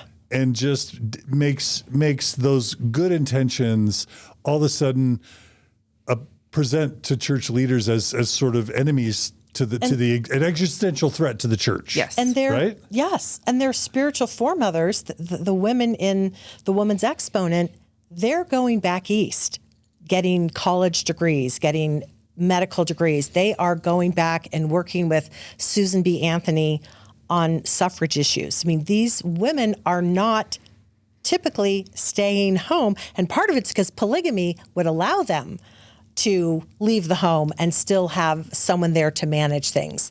And so they have seen these different models, and they're not that far away from the memory of women giving blessings, being sanctioned. Let's say women being sanctioned to give blessings. Women have always given blessings. Mormon women have continued to give blessings over the years. But what was it is it 42 around when that statement comes out saying, I think it's a little bit later. 46 is what I want to say. Okay. So 45. Yeah, where they say, go to your priesthood leaders for blessings. It's not even banning blessings, but it's saying this is the ideal.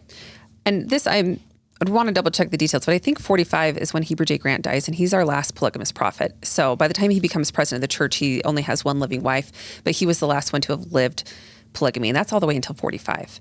And then 46, I think it's Joseph Fielding Smith, who writes a letter based on a question from the General Relief Society board asking about procedures related to blessings, which is a very typical thing. Like, there's so many letters going to church headquarters about how to do things when we're spread out all over the globe, and we're snail mail days.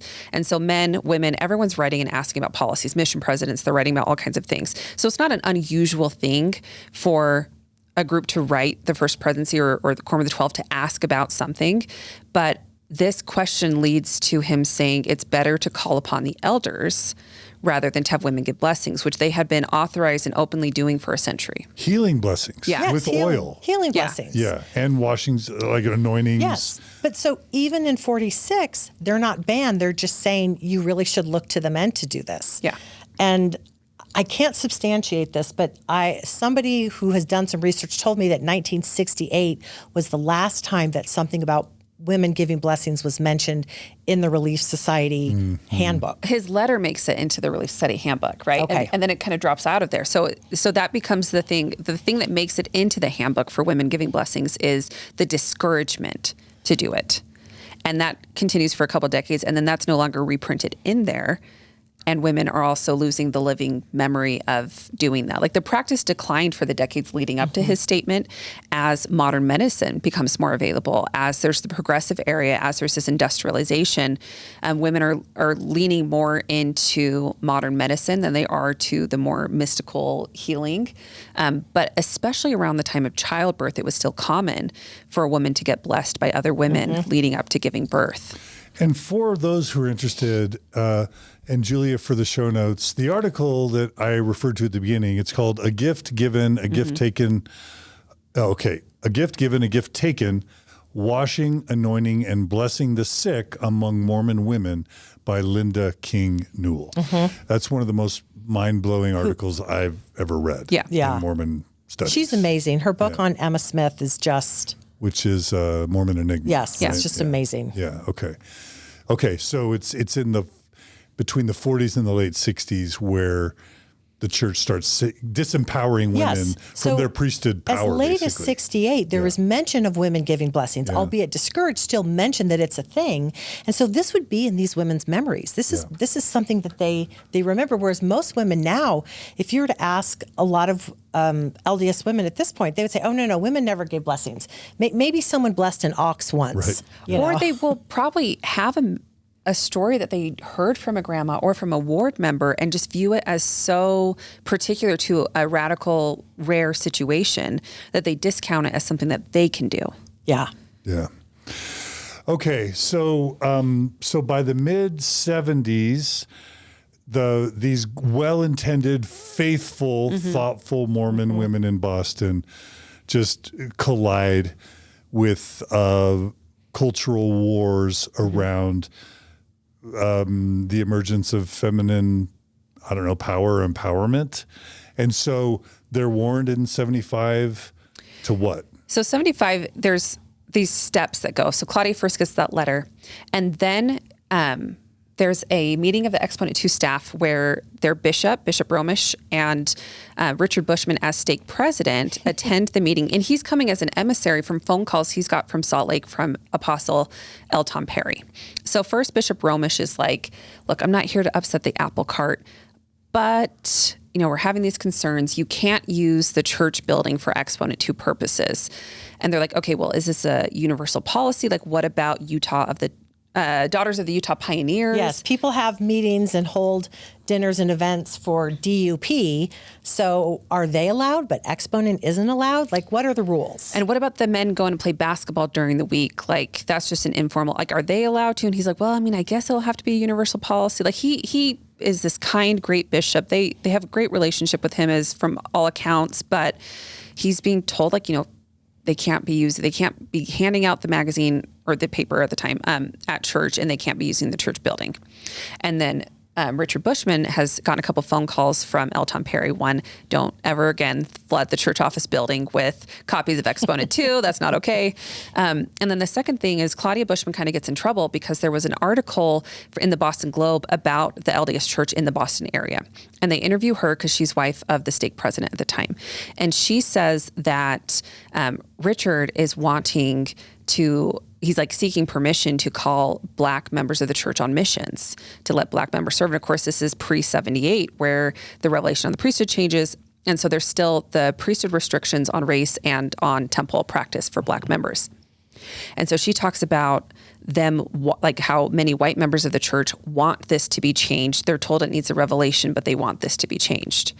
And the church leaders are not happy that she spoke to the press about that. Because they feel like she has made them look bad. Feel like it's, fomenting change and agitating, for, just getting a little too radical. They fear that the Bushmans are being restive with these kinds of comments. And Richard was the stake president Yeah, Boston at the stake time president. in Yes. the 70s? Yeah. Okay, yeah. Yeah, Crazy. so... Crazy. So that's kind of the first, really two things that get them in trouble is sending it to the church office building and Claudia's comments in the Boston Globe. And she kind of views those as a thing that put them on the negative radar in a way that maybe they would have flown under the radar before that. But it draws this attention. And so Robert D. Hales, who had been in the Boston Stake Presidency, is now a general authority out in Salt Lake. He comes out for a stake conference and stays at the Bushman's home, as was typical. And he requests to meet with Claudia. And he's kind of a friend, not like a close friend, but kind of friendly. But they stay up talking to 2 a.m. where he's telling her Exponent II should cease. It will come to no good.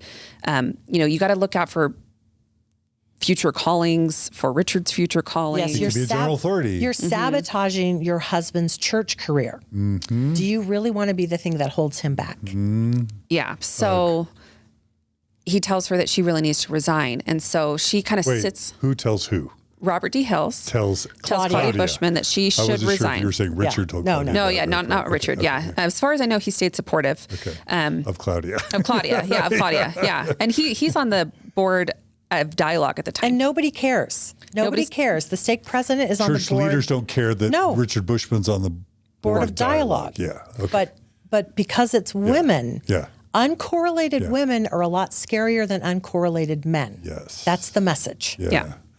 So Hales tells Claudia to stop. Yes. Stop. And Claudia says, Step it down. She sits on and that. Exponent should stop. Not just you stop doing this job. Stop this whole thing. yeah. This is how I got excommunicated. They told me to stop my podcast. So anyway, I relate to this. Yeah. So she sits on it for a few weeks, and then the Exponent women have this retreat to Greta Peterson's farmhouse out in kind of the country in Massachusetts, and they have this weekend together where they're going to be planning a lot of things. And after they open the business meeting, Claudia's like, okay, I haven't told any of this yet, but this is what Elder Hales told me. And they are just aghast. And there's pages of minutes of them debating and wrestling with what does this mean and what should we do? And they're like, well, what do they want us to do? Open a modeling agency instead of a newspaper? Is that what they prefer? Suitable? What is suitable for us ladies? You've already answered this. Was it a monthly? Was it a quarterly? Quarterly. It was a quarterly. So they had come out with maybe 8 or 12 issues by this point? I mean, probably less than that. Okay. Yeah. So they start July of 74. And so we're about early fall of 75. And so maybe 4 or 5 issues. Yeah. So that's pretty early. Yeah, it's pretty early. And so they debate with each other because they're active members of the church, and they don't view this as an act of rebellion. And they're believers. They're believers. They did this because they thought it was supporting the church and supporting women in the church. Right. Yeah. So they ultimately decide that they are going to fast and pray about it and meet again the next week, which they do. So they break their fast and they come together and they're like, I haven't felt one way or another what God thinks about this. I feel that it's left up to us to decide. And so let's write letters about our testimony of the church and what this project has meant to us and send those to Elder Hales. So they all write these letters. They send them to Elder Hales. He reads them. He passes them on to the Quorum of the 12. And then L. Tom Perry, who's a new apostle, brand new apostle, and he had previously been a stake president in Boston and knew most of these women. So he knew all these people. All of these people worked together. He's selected to fly out to meet with the Exponent II staff. And he does that in November of 1975. And there's a special meeting for them and there's like 5 pages of minutes. I couldn't believe at BOA Special Collections coming across these 5 pages of minutes of L. Tom Perry meeting with the Exponent staff. In the L. Tom Perry Special Collections. We love the irony that he's there telling them, cease and desist, stop tweaking your noses at the brethren. This is coming across bad. Don't agitate. So he is a little bit more cautious, right? He says, I'm not here to tell you to shut down. That will be your choice. Yes. It's very much the parent. It's up to you. Yes. Do you want to go to bed? It's up to you. But it's not really up to you. You have to do this. He says, except for Claudia, though. Claudia needs to resign because she's wife of the stake president. And that becomes like the firm, this needs to happen. But he tells them a lot of things like the prophet speaks for the church.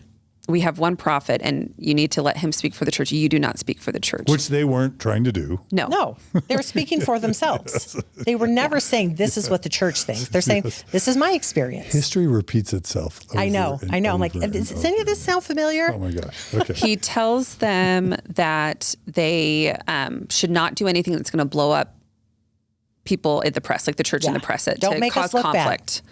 No, that's like it's authority and then bad press. Those are like the two sacred things in Mormonism. And then gender roles. Yeah. Gender roles. So he says that they should not even be marginal about this, that the role of a mother is to be at home influencing her children, that is her unique role, and that they should not be writing about the Equal Rights Amendment when it's at its height. And so this is 75. This is shortly before the first presidency publicly comes out against the ERA, but I'm sure he knows what is where that train is heading, right?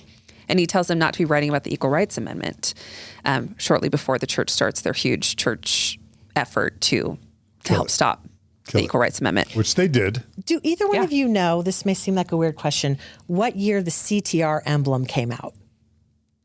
I don't Because I have read that the CTR emblem, this little shield, it's a green shield with the 3 letters in the middle, that it was in response to the ERA logo, which is green with the 3 letters. I mean, I would have had a CTR ring by the time course. I was 8, which was around 77. Yes. So around this same time, you can see the propaganda machine in Salt Lake. Like, all right, we've got this 3-letter green thing. Let's transform it and let's choose the right. Equal Rights Amendment? No, choose the right. I'm already feeling sick to my stomach. Okay, so what happens? So Claudia, in this meeting, there's this great quote that Laurel says, like, maybe Exponent II isn't that important, but the women of the church are. And what if they need us? And the women wrestle over the coming month. So this happens in November. They meet again in December, and they've been talking and debating and questioning and wrestling. Like, what do we do? Claudia officially says, okay, I'm not repentant, but I am obedient. I am going to resign. This is like my last meeting as editor, and they have to decide what to do. And so Laurel at this point is in New Hampshire. Her husband is a professor there, and she has started her PhD program. She's too far geographically. She's still participating and contributing, but she can't take over as editor. And so they're deciding, like, who else can do this? And Nancy Dredge is there, and she had just spent a couple years in Korea with her husband on a Fulbright scholarship. But she was part of the earlier institute class and all of this. She was very much foundational to this feminist movement in Boston. And she's back now. She just had her third baby. She has her little baby on her lap as she's doing her first assignment, helping type the copy for one of the issues. And she's helping Claudia edit the book that becomes Mormon Sisters, where they took those lectures and turned it into a book. And Claudia's like, well, I think Nancy can do it. And then she gets some support from other women. And Nancy's like, well, I don't quite feel qualified, but I am interested, and I'll give it a try. So they kind of create a short-term editorial team of support for her, with Greta Peterson as an associate editor and Laurel Thatcher Ulrich as an advising editor. But then after a couple issues, Nancy Dredge takes over and becomes the next editor for the next 5 years. But they don't shut it down. No, they don't shut it down. They decide that, again, it's not even if it's right or wrong or if they personally need it. It's the women of these people are hungry for their voices. They are getting amazing feedback. Letters are coming in saying, far out, a newspaper on Mormon feminism. Like, people are excited. They're saying, I thought I was the only person who wrestled with these ideas. When you have pockets like Boston and the Bay Area, and it's more vocal. That there are other people like you, but people get isolated. And we saw this with the Exponent blog, where we had people who were very isolated, thinking they were the only people, wrestling with these things. And then there's this voice, there's this little olive branch, there's this thing that says, you're not alone. Other people feel the same way. It's whatever the opposite of gaslighting is. People suddenly feel validated. Yeah. And the women realize this paper validates a huge range of experience, because, again, it's not saying one thing. It's not saying this is what you have to do, these 5 things to be Mormon. You have to do these 5 things to be feminist. It just is like, this is my experience. Well, this is mine. This is mine. And people find themselves in that chorus. Was it branded as a Mormon women's feminist magazine, or just as a Mormon women's magazine? Feminist. So from the first issue, Claudia says that this paper is poised on the dual platforms of Mormonism and feminism. Okay. And they view those as compatible. And they say that their aim is to strengthen the Church of Jesus Christ of Latter-day Saints and to strengthen the women of the church. They want to foster friendships, build connection. And it's pretty quickly, like as the ERA fight comes, that these dual platforms start to clearly be dueling identities. And they have to wrestle with how to make room for both parts of their identities. And that's the interesting part, is the dueling. Yeah. When you've got tension between these different things, that's where the growth happens. Like, if we slow down, it's like, from the Brethren's perspective, the health of the church and men and women being viewed as equal aren't compatible. I mean, that's mathematically the calculus. Right. And that's just so crazy. Right. That somehow those two are not viewed as compatible. Right. And Claudia stepping down does a few things for the paper that kind of leads to its longevity. So first, it makes it so that Exponent never has a singular charismatic leader. Yeah. There's no one who you can then excommunicate and then have the whole movement end. And then it disappears. That sounds familiar. Yeah. Yeah. So they think, anyway, so that doesn't end up happening with Exponent. They never again have such direct interference from general authorities in the rest of the organization's history. The second thing is they learn how to pass the work on. So it passes on to Nancy, who then passes it on to Susan Howe, and then Sue Paxman. And then, it keeps going on to these different editors. And then they also are able to eventually pass it on to a new generation. So they learn how to pass the work on and not just have it be, and it stays a collaborative process rather than just that one leader. And then also it caused them to really, the women, the staff, to really wrestle with their intentions, their purpose, their meaning. Question, am I doing something wrong? Do I have bad intentions? Are these things being suggested to me accurate, or why am I doing this? And they come out of this process with a stronger commitment to this paper than they had before. There were so many feminist papers that were started in the women's movement, these little kitchen table style papers. Most of them last 2 or 3 years. And then the creators go on to other things. They move on in their lives. Exponent II, 50 years later, is still being published.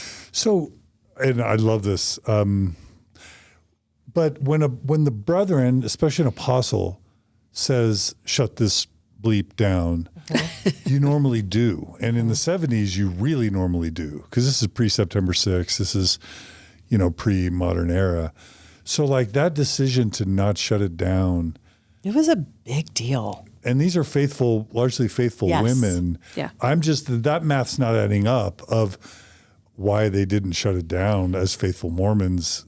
Context is everything. They are in Boston where they see what they view as really big, even if they view them as important, even if it's things they agree with, big radical action for social change. They see the sit-ins shutting down businesses. They see marches of tens of thousands of people in the street. They see things happening in Boston Commons. They're living in a very different context than what's happening in Salt Lake. So Fawn Brody had been excommunicated. I think that would have been around 50, right? And Sonia Johnson had not yet been excommunicated, right? So did they not feel like excommunication was hanging over their heads?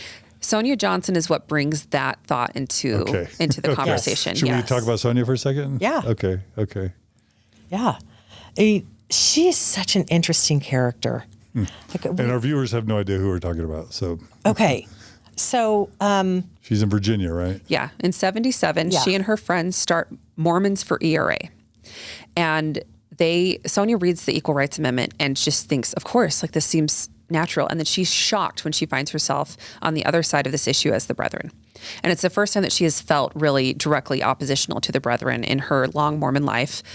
She's this mother. She has a PhD from Rutgers University, but she views herself as, a stay-at-home mom mostly, even though she does some teaching. And faithful. And very faithful.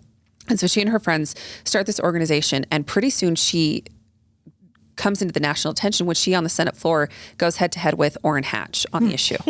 So they have this strong debate, and she comes out looking pretty good and he comes out looking a little bit extreme. Oops. And it draws huge national attention to Mormons for ERA. And so compared to especially these Exponent II women who are writing this little tame paper, Mormons for ERA has some pretty big demonstrations. And so they do things they're chaining themselves to the temple a little bit later, but yes, but they do that. So they fly planes with banners behind it with things like Heavenly Mother Loves the ERA or Mormons for ERA or everywhere. They do that over Temple Square during General Conference. And Sonia has a lot of fiery speeches criticizing the patriarchy of the church, which leads us to December of 1979 when she's excommunicated. And there was some meeting where the church had like spies or the Salt Lake City Police Department like write down license plates of people attending some ERA related meeting in Salt Lake. Do you know about that? Like with the ERA? No, I'm not personally familiar with that. It's probably the same yellow highlighter people who are, part of the whole strengthening. I want to say Cleon Skousen. Wasn't Cleon Skousen originally like head of the Salt Lake Police Department? Like that sounds right. Yeah. Anyway. So okay. So things are really heating up in the late 70s. So Sonia gets excommunicated in 1979. Yes. Was she involved with Exponent II at all? So you want to tell the Judy story? No, you tell the Judy story. Okay. So we do end up having one small poll from Sonia in Exponent, but she's in Virginia and she is doing things all over the country, but she is not staff. After she's excommunicated in 1980, she comes up to Boston for some radio interviews and she calls Exponent II and says like, hey, I'm coming. Do you want to like talk with me? And whoever talked to her is like, no, because she is kind of this lightning rod for Mormon feminists. When she's excommunicated, a lot of Mormon feminists were supportive of the ERA and were concerned about all of these efforts that were happening. And so she becomes this lightning rod.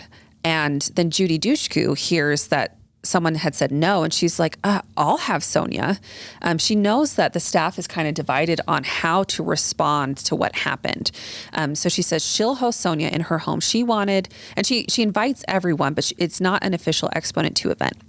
So and this is what I love about Judy Dushku, and this sort of represents, I think, the spirit of Exponent, is that she recognized that within the group, this was very polarizing, and that if she had held it at her house and called it an Exponent II event, that would have implied that everybody associated with Exponent was in support of Sonia Johnson. And she recognized, I can only speak for myself. I cannot speak for other people. And so she had it just as a personal event in her home. And what was the neighbors? What did she? Well, she wanted her neighbors to see that she as a Mormon woman supported Sonia. That was important to her, to kind of reflect this support. But then the staff, so they were going to have a guest edit issue. They started having these regional guest edits, and they were going to have the Denver issue, and they pushed that one back so they can have issue dedicated to making space to discuss what happened to Sonia and these different reactions. And they have heated late night debates about what is going to make it into this issue. They are committed to not actively criticizing the brethren. They are, for the most part, still very active members of the church, but they're also very concerned and upset. And there's this great quote. Diane McKinney was the associate editor at the time, and she says that they were editing out the anger, that they were walking on eggshells because they wanted their intention. They weren't as concerned about getting excommunicated yet. You know, this becomes the first time they start thinking about that, but they knew that their audience of Mormon women had lots of different perspectives, and they wanted to still hold their audience. And so they're editing out the anger. They want Mormon women to speak, but they also want them to be heard. And so they're trying to be very cautious. So they're fighting with each other about how to do this, how to walk this line. That discussion of strategy and being effective, but also keeping sweet to not get in trouble with the brethren, that's the conversation. Yeah. Yes. Yeah. Right. Yes. We still have this conversation.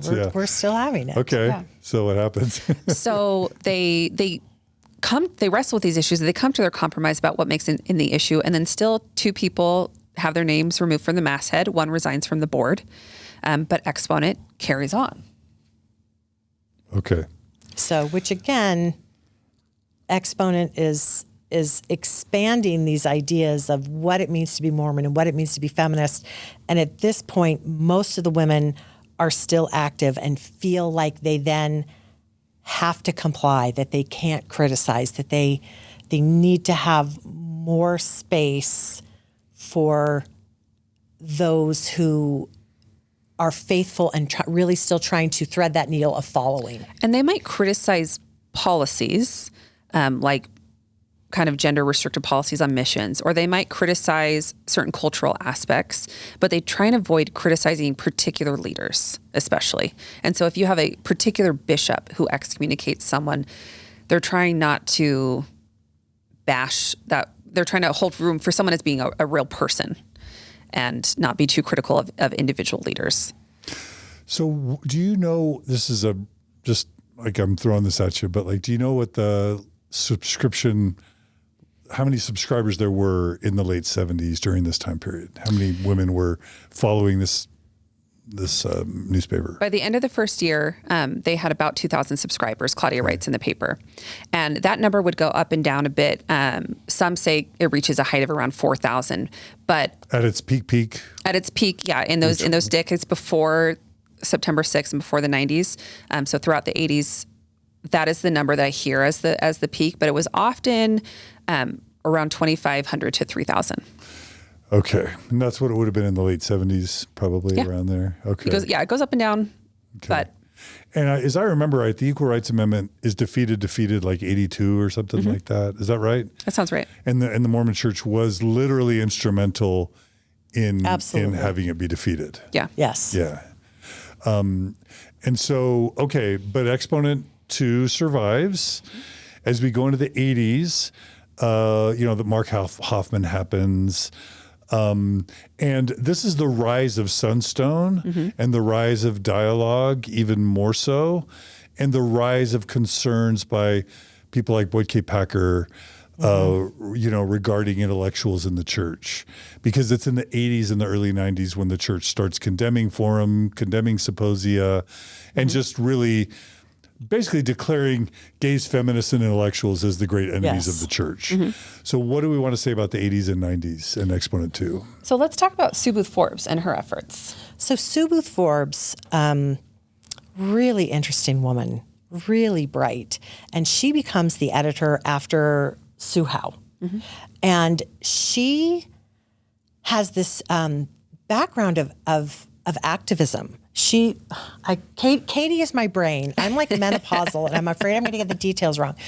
But so Sue, she gets really involved in speaking up for women and pointing out and advocating for women who've been abused, women in the church who are in these marriages, these temple marriages, and who are what I call sacrificed on the altar of the eternal church, of the eternal family, where the needs of the family and the need to keep everything intact and have things look good and have the husband stay active become more important than whatever is going on within that family, sort of however violent, whether emotional or physical. And she is an advocate for these women, and then starts with groups of women going around and talking at stakes and churches about, here's how we can help women, here's what's going on. And, you have bishops listening to it. You had Dennis Lithgow. Dennis Lithgow, who's like, oh my gosh, this is going on within my ward and I am not prepared. And he was so grateful to get this kind of information. And so Sue did a lot of work with this. Yeah, so Exponent is typically a platform for storytelling, for personal essays, for some fiction and poetry, but they move into more direct advocacy in this era on behalf of victims of abuse. In the 80s? In the 80s. So like 87, 88, 89. So they're talking about domestic violence. They're talking about drug abuse in families and ecclesiastical abuse, spiritual abuse, and things like that. But they're doing it from a personal sharing perspective.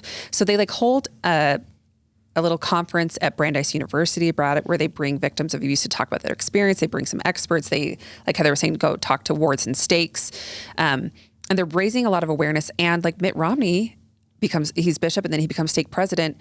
And this is one area in Boston where he actually listens pretty well to some of these concerns. He calls a state council to get more understanding and resources. They reach out to Salt Lake and they get better resources to train priesthood leaders to work on victims of abuse. This is not a perfect situation, but on the local level, they are having people listen to them and get better resources. They're hearing there is no recourse for an individual, even still, a woman in the church who experiences ecclesiastical abuse or who is having abuse in her family and takes that to a priesthood leader. They're often still being told to preserve the marriage, right? Exponent is hearing from these people. They are getting thousands of letters because there is no one else to tell. And so Exponent's hearing from these people all over the country. And so Judy Dushku for decades ran the Sisters Speak and Sisters Help columns. And these are very informal columns based on a question posed in one issue and answers published in the other, or Sisters Help, seeking advice directly. And without the structure of a formal essay, they're able to just share their personal stories. And so you have columns and columns of people talking about the abuse that they've experienced and raising awareness of what happens in these wards and stakes. Over in Salt Lake, though, you have Lavina Fielding Anderson gathering stories. I was about to say that's what got Lavina in trouble. Yes. Yeah. Yes. And so when she publishes her articles in dialogue about documenting ecclesiastical abuse, that is what leads to her getting excommunicated in 1993 as part of the September 6th. But again, if it's one voice, it's much easier to sort of cut a soloist than it is to cut an entire choir. Whereas Exponent, it wasn't just one voice. It was all of these different voices. A few thousand. Yes. Yeah. And they're speaking from personal experience, not from an academic or official, this is what the situation is. Yeah, they're the saying LDS Church did X. It's this is my experience at this time with this bishop. So there's kind of this difference that you have in this era that on a local level, you can see change if local leaders are willing to listen to people bringing up issues. But on the general level, there was no way to really integrate this change in these movements. And when you have this retrenchment, like you mentioned with Boyd K. Packer, and you decide that these are the threats and these are the enemies, rather than find a way to integrate and work towards healing and change, the result is cut off the one who's being loud.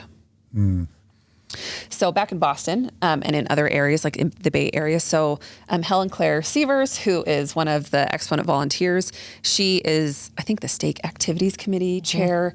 She's on the state councils with Mitt Romney, and she tells him, look, women are talking about issues of gender equality in the church, and these discussions can either happen in Judy Dushku's living room, which they are happening, or they can happen at the church if you want to be a part of this. Yeah. And so you should call a meeting. You should have the Relief Society president lead it, the stake Relief Society president. And he says, okay. So they hold this big meeting. There's like almost 300 people there, a lot of dozens of people from Exponent, but just people from the stake who come. And, the Relief Society president leads it, but he stands up and he's like, okay, there's lots of things that we cannot change as a stake. So let's kind of keep this focused on what we can change. But they talk for hours and he makes dozens of recommendations and he writes those up and he sends those to a general authority in Salt Lake and says, we're working on implementing these here, but I think you should know that these are things that people are concerned about. And that's something you can do when you're farther away. You're outside of the shadow of the church office building. Places that geography matters. Yeah. And being back in Boston allowed people a lot more freedom within the church to, because I was there forever. You'd have somebody who was in charge of Institute come out and they'd say, wait a minute, you're doing things wrong. This isn't how we do things. And all of the leaders would say, this is how we do things here. We're still in charge. Were you there when Romney was stake president? Yeah. No, I was there after. He was gospel doctrine teacher when I showed up. Oh, you were in his ward? Yeah. Yes. You were in Mitt Romney's gospel doctrine class? Yes. Wow. Yeah. Interesting. And to I be just finished clear- his biography. Okay. He did not like Exponent. And in the letter he writes to Salt Lake with those letters, he said, we have these Exponent women here and everyone knows I don't like them, but I don't want my feelings about Exponent to hurt my ability to meet the needs of women in the stake. And so here's the recommendations. He and Judy Dushku famously clashed in the national press during each of his campaigns. There's lots of conflicts that he had with Exponent and Exponent women over the years. And yet, on the local level, when you're willing to actually listen to people, you can make change. And then over the years, you hear Exponent women speak in the national press. Like, he's made progress over these decades. Yeah. So I guess Claudia, Laurel, Judy, none of them ever felt like their membership status was ever seriously in jeopardy. Is that right or not right? I don't think so. So after the September 6th excommunications in 93, Judy did worry. And she did ask on a couple of different times, bishops and stake presidents, like, hey, have anyone called about me? And there are times that she was told, yes, but don't worry. We love you. We know who you are. We know your heart. And you don't need to worry about this. So Lavina had a bad heart, but Judy had an okay Well, heart. she had a different Lavina priesthood leader. She She had a different priesthood leader. It's like Carolyn Pearson. Yeah, they knew her. She has also been able to do lots of things because she is further away from Salt Lake. Yeah. But no, you're absolutely right. Roulette, Yes. Yeah. Yes. It's not a matter of good heart or not good heart. It's I guess our Lavina people. lived here, right? Yeah. In Salt Lake. Yeah. Interesting. Wow. And she was friends. Lavina wrote many times to the paper.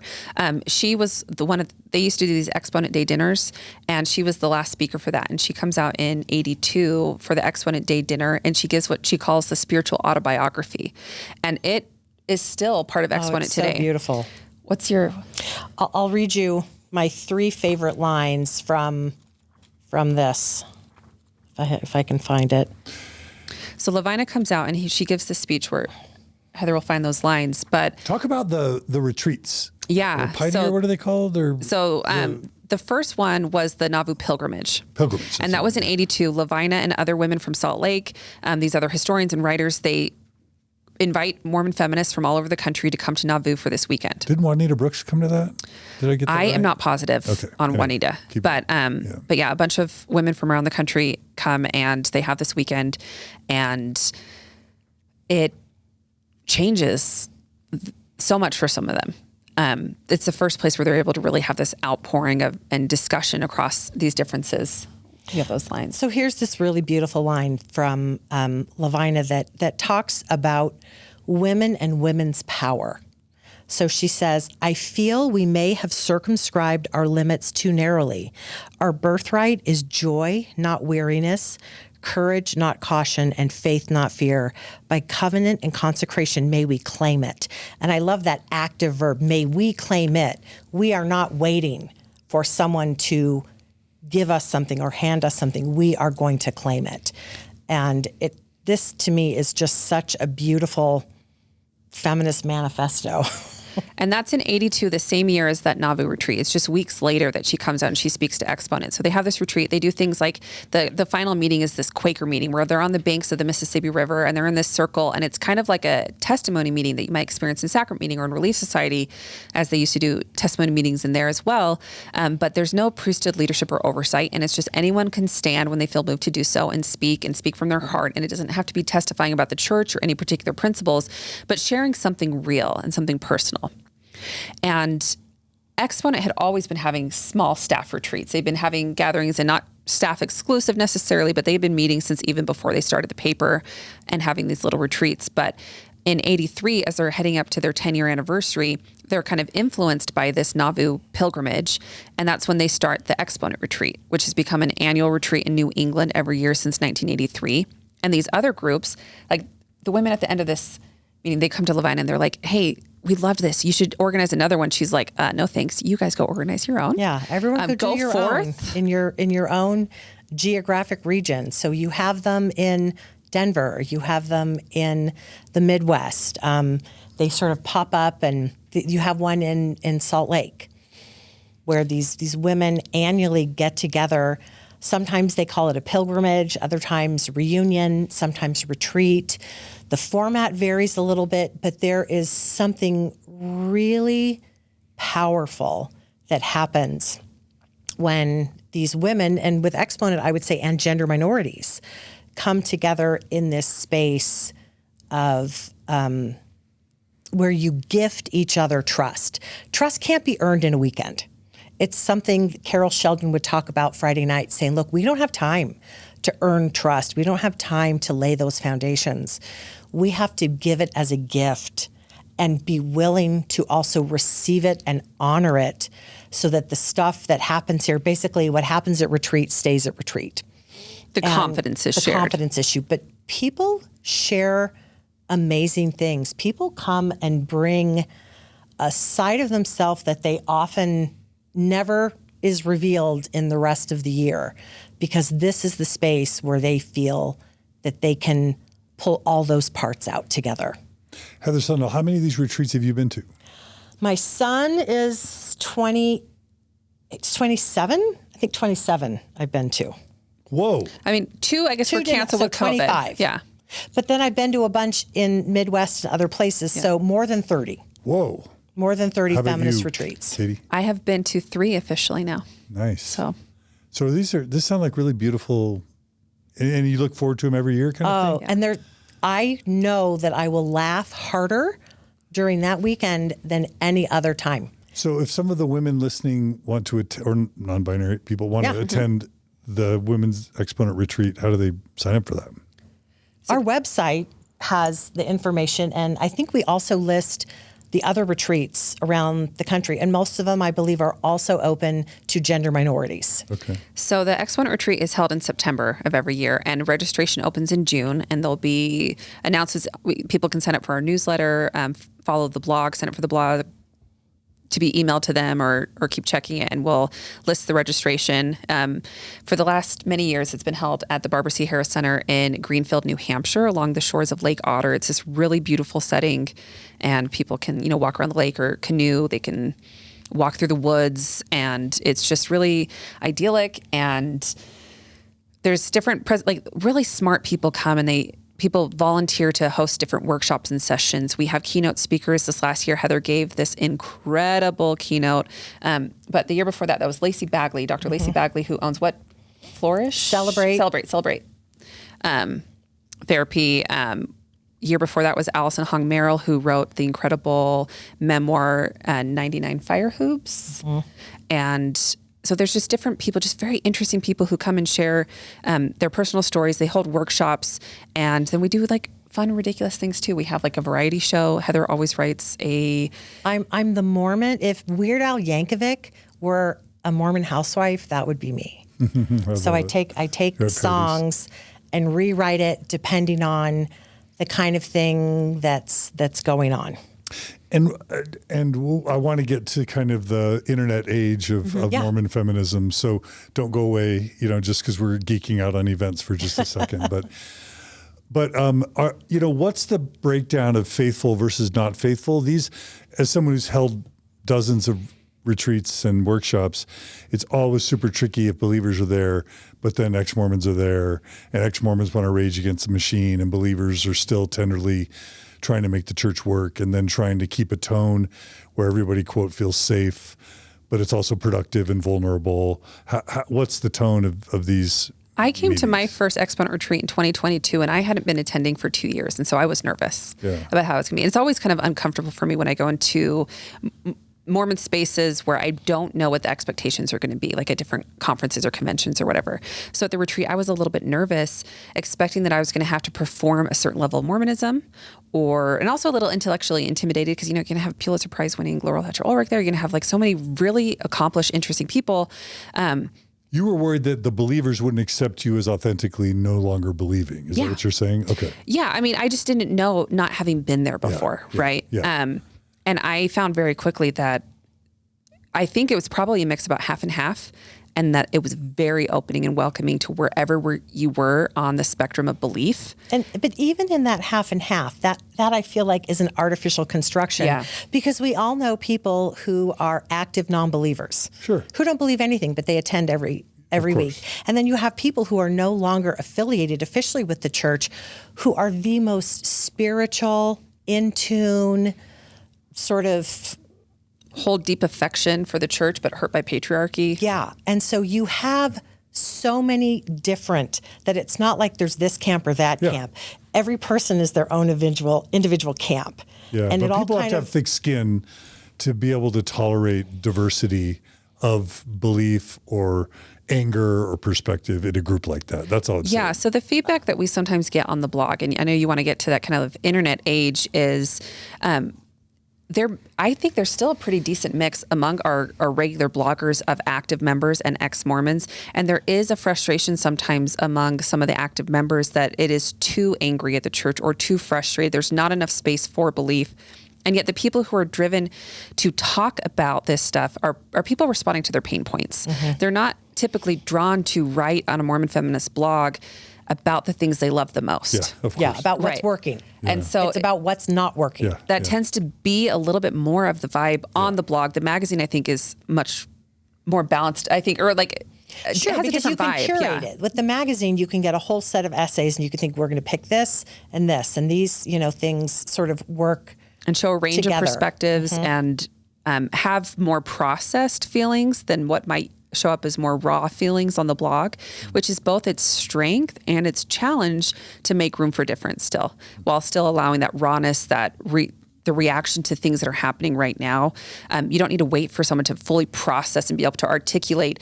Having thought, you can have like the in the moment rawness, but that can be a little tender for people who want to hold more. Yeah, and more but feelings again, for the church. The Exponent, there are certain principles that it was founded on that we've carried forward, like this community over ideological purity. So if somebody is raging on the blog about what happened to them, they're not going to say anybody who stays in the church is a stupid idiot. That's not going to happen. And nor is somebody who writes something from a point of activity going to say, and anybody who walks away is, lazy or whatever, or rather, whatever, or angry or bitter or. People do say the things, but when Exponent is at its best, it's holding that room for difference. And when Exponent really runs into trouble within conflict within Exponent, it's when we're not doing that well, right?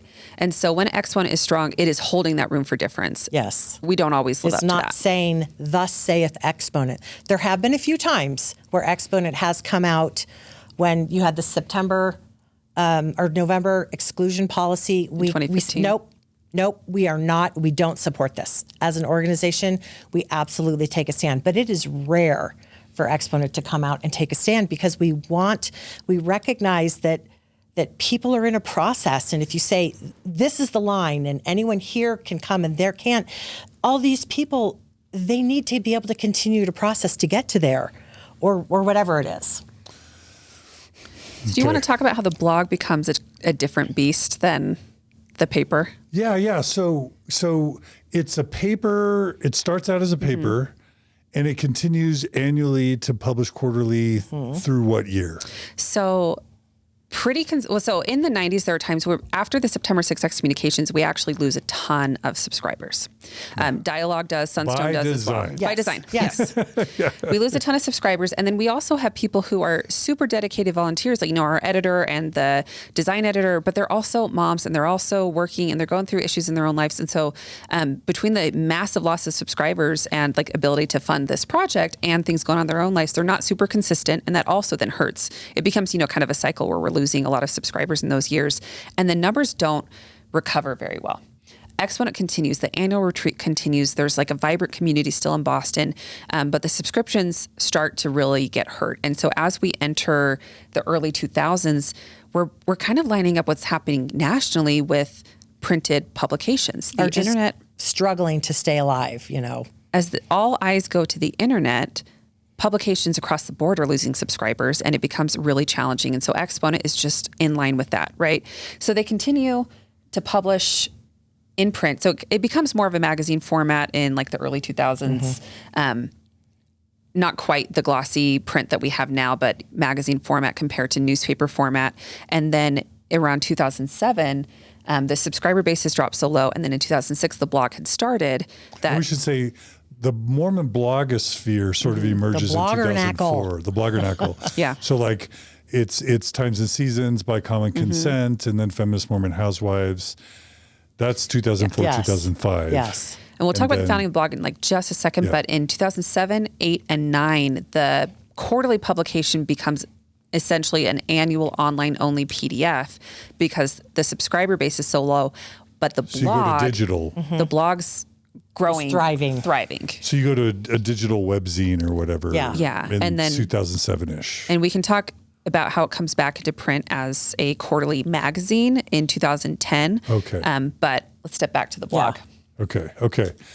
So I guess I want to hear, what was it like to see Feminist Mormon Housewives as a blog emerge for the Exponent II crowd? It was exciting. Yeah. That's the thing about Exponent is that we're not like, well, we own Mormon feminism and nobody else can do it except for us. We're just like, yay, go. This is awesome. And we've had a lot of crossover with a lot of the founders, the people, we're cousins, I would say, or sisters or siblings, something like that. But it was really exciting. And there were women who were reading that and then looking at Exponent, and they're like, we got to get with it. We need to be more progressive. And they felt like they could do that online. If you're doing something through the paper, you're submitting it, it goes through a review process.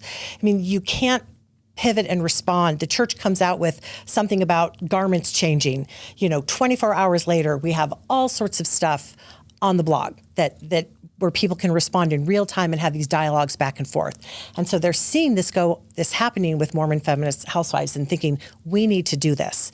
And so you had Jana Remy and Caroline Klein, who had guest edited an issue of Exponent and from Southern California and thought, all right, we need to do this.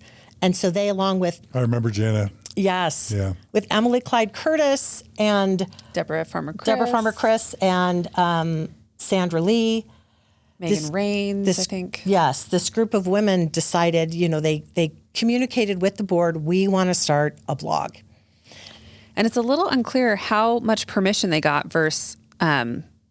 They didn't really get permission. Not they just full did permission. Like there were conversations happening, and they're like, "Okay, we're doing this." And they, Jana Remy had gotten copies of Exponent II from her mom. She was familiar with this stuff. She becomes the visiting teacher of Caroline Klein, who has never met another Mormon feminist in person, but she has all these questions and these debates and these issues, and she kind of opens up to Jana, her visiting teacher, about these questions that she has. And Jana's like, "Hold on, let me go get you the stack. A magazine for you."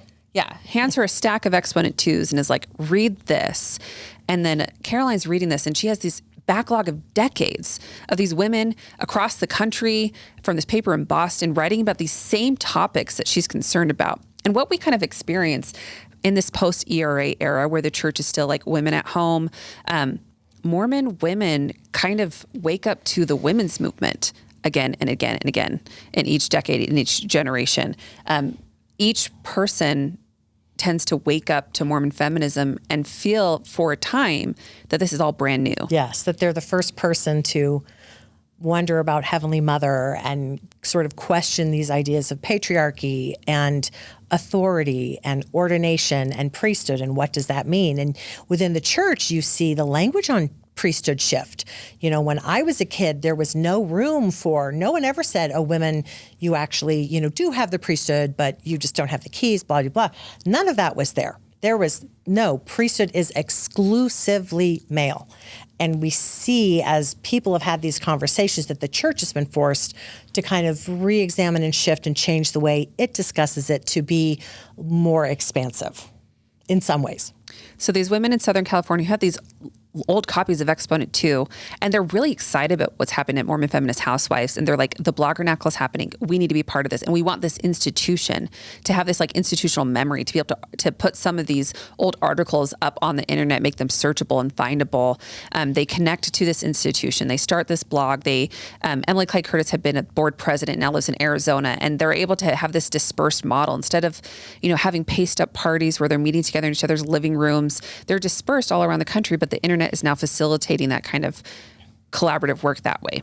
So they start the blog, new bloggers join in, they're having guest writers all the time, and they are having just tons of views. Bloggernacle is just thriving. The paper, its subscription model is struggling, but Exponent comes back stronger than ever in terms of its reach and influence. Through Exponent II blog. Yes. What's the domain name of the Exponent II blog? It's now exponentii.org. Okay.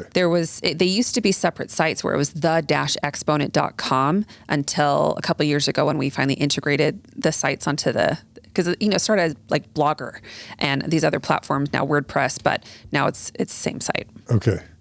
So I'm going back for just a second, but when, you know, Maxine and Lavina and Lynn and Margaret, you know, all these feminists were excommunicated in the early to mid 90s.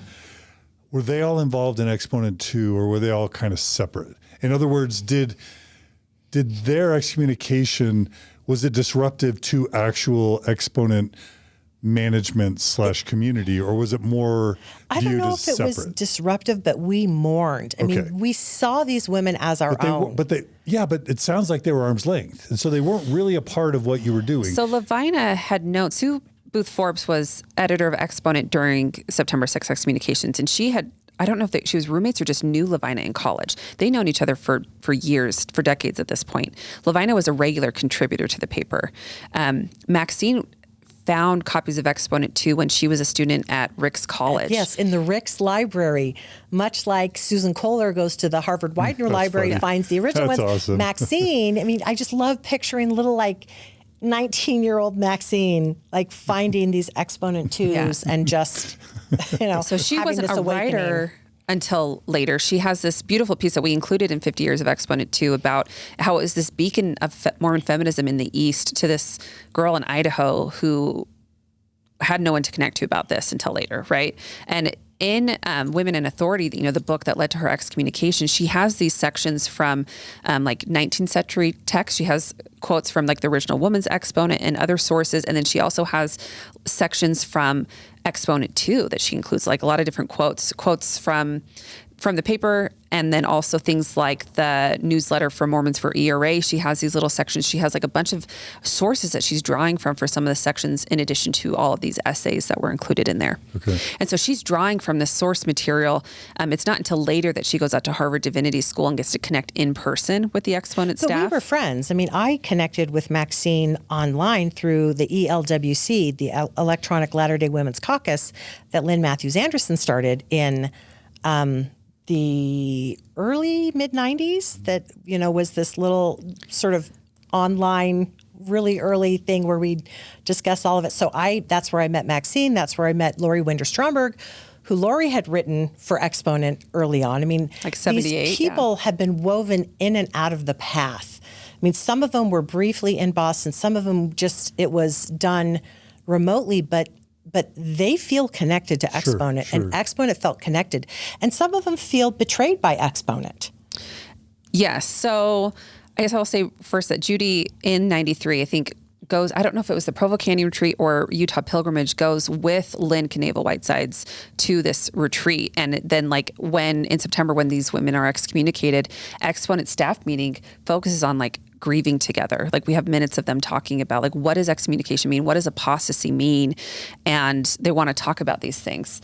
But then one of the consequences of this retrenchment era is that Laurel Thatcher Ulrich, who's now a Pulitzer Prize winning historian, her name is proposed by women to be the keynote speaker of the BYU Women's Conference, and the BYU Board of Trustees at a meeting where the women on the board were not present. And so it's like members of the First Presidency and Quorum of the 12 and some other people, they say no without any comment to Laurel. Can't speak at BYU. Yes, that Laurel can't. is. And she had received a phone call from a friend in Salt Lake prior to this, saying that you're on the list. She's like, what list? Like this shadowy banned list that you can't speak in BYU. And she's like, what are you talking about? I did earlier this year with the BYU Honors Program and it went fantastic. And then I followed it with lunch with the General Relief Society presidency. Like, what do you mean I can't speak at BYU? She's like, well, you're now on the list. Mm-hmm. And it had to do with, she had a long running column called East West. So she was East, and then Emma Luthane was this great writer and poet and novelist in Utah. She wrote the hymn, Where Can I Turn for Peace, which I think is probably one of the most real and profound hymns in the LDS canon. So they each wrote part of this column for a decade or so. In Exponent II? In Exponent II. Okay. And Laurel had written this piece about womanless history. And so she read this article in The Children's Friend about early church history that was just about, Joseph and about the male experience. And she's like, what would it be like?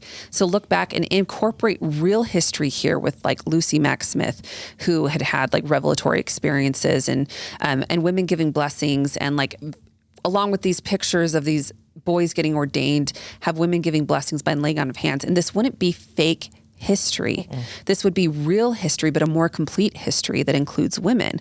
And she has this article, and we hear she's told about this man at church headquarters, the man with the yellow highlighter, who has her articles and is highlighting them and writing them up and handing them to apostles and saying like, this person's a problem. Yeah, this is the Strengthening the Church Membership Committee. Mm-hmm. Yes.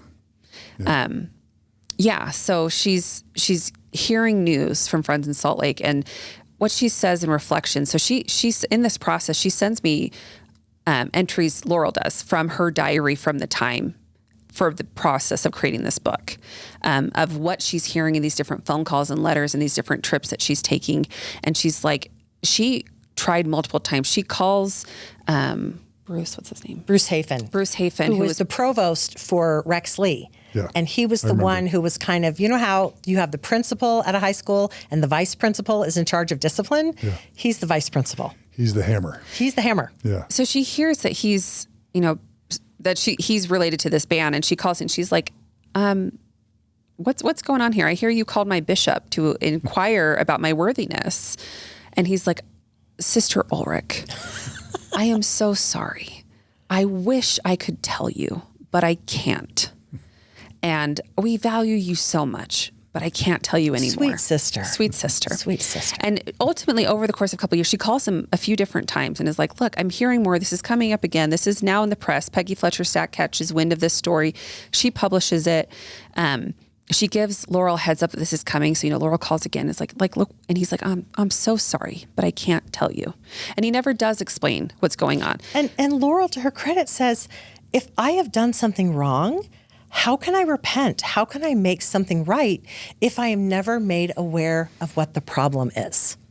And the brethren are just afraid it'll get out in the press, so they just don't want to give it information. Yes, because again, the bad press. Yeah. We're back to the bad press. Yeah. They don't give her anything. But she says, but the women talked. The women had this network. They're meeting at these retreats. They are writing to Exponent II, or now we have Mormon Women's Forum happening out in Utah. These women are aware of each other, and some are friends, and it's levels of members of the General Relief Society presidency, staff members of Exponent II, all of these different groups of women interact in these different ways, and they share information with each other when the men will give them no information. Mm. And so Laurel is hearing things about what's going on, but then Peggy catches wind and she writes an article about it in the Salt Lake Tribune right before Gloria, what's her name, from Miss Magazine? Steinem? Gloria Steinem, thank you. I keep thinking Gloria Cronin because of our earlier conversation, but this is the Gloria Steinem. Yeah. She's speaking at a bookstore in Salt Lake, and there's like a crowd of 1,000 people. Around what year is this? This 92? It's before the excommunications. Because I was gone. I was in China, so it's 92. Yeah. And Gloria comes to talk, and Lynn Knavel Whitesides and these other people are there, and they are upset about Laurel being denied the ability to speak at women's conference, and they're upset about this like shadowy ban. And Levine is there, and they start talking about what if we create a counterpoint to BYU Women's Conference, and that's what the Counterpoint Conference emerges. And then that ends up getting tied because the Mormon Women's Forum, which was seen as more radical than Exponent II, and it would handle the more difficult topics of priesthood, of Heavenly Mother, and these things that were things that the topics that people ended up getting in trouble for. They were also this open forum for discussion in a way that Exponent was more edited and more curated in comparison, like editing out the anger still to some extent. They have this nonprofit status and this mailing ability. And so they take on this Counterpoint Conference just as an unofficial, like independent committee, just so they can mail things. And when all of these people see that this conference is tied to the Mormon Women's Forum, there's like 18 people, professors and students from BYU, who withdraw from Counterpoint Conference. There's Sue Booth Forbes and Judy Dushku, who were really supportive of these women in these efforts, but they were trying to not have Exponent blow this issue for Laurel up. Laurel is trying to downplay it. She does not want this to be made a huge deal. She feels like that's not going to ultimately work in her favor. So she's not wanting to make it a bigger issue than it already is in the press, her being denied speaking at BYU. And so for that year, these Exponent women withdraw, and then these Mormon Women's Forum feel kind of abandoned by Exponent II. And it's in the coming months that these excommunications happen, and no one from Exponent is on the chopping block. Yeah. So they felt betrayed. Some of them, yeah. Some of them felt betrayed by Exponent. And you went right to where my brain was going. It was like, how has Exponent II avoided some of the punishments that other organizations like Sunstone, Dialogue, Mormon Stories? But then in later years, Judy is keynote speaker at Mormon Women's Forum. Sue Booth Forbes is coming out and speaking. Like they do continue relationships, but there is this point where Exponent does become more conservative in order to keep being able to hold space for Mormon women's stories. Is more cautious. Yeah. Well, you also want to preserve your capital and sometimes your membership. Yeah. Frankly, right? Yeah. Yeah. And in those years, most were still active. Yeah. Wow. Okay. So that's kind of as the bloggernacle rises in the mid to late 2000s. That sort of leads to the emergence of the Ordain Women movement in, let's just say, 2012, 2013, right? Mm-hmm.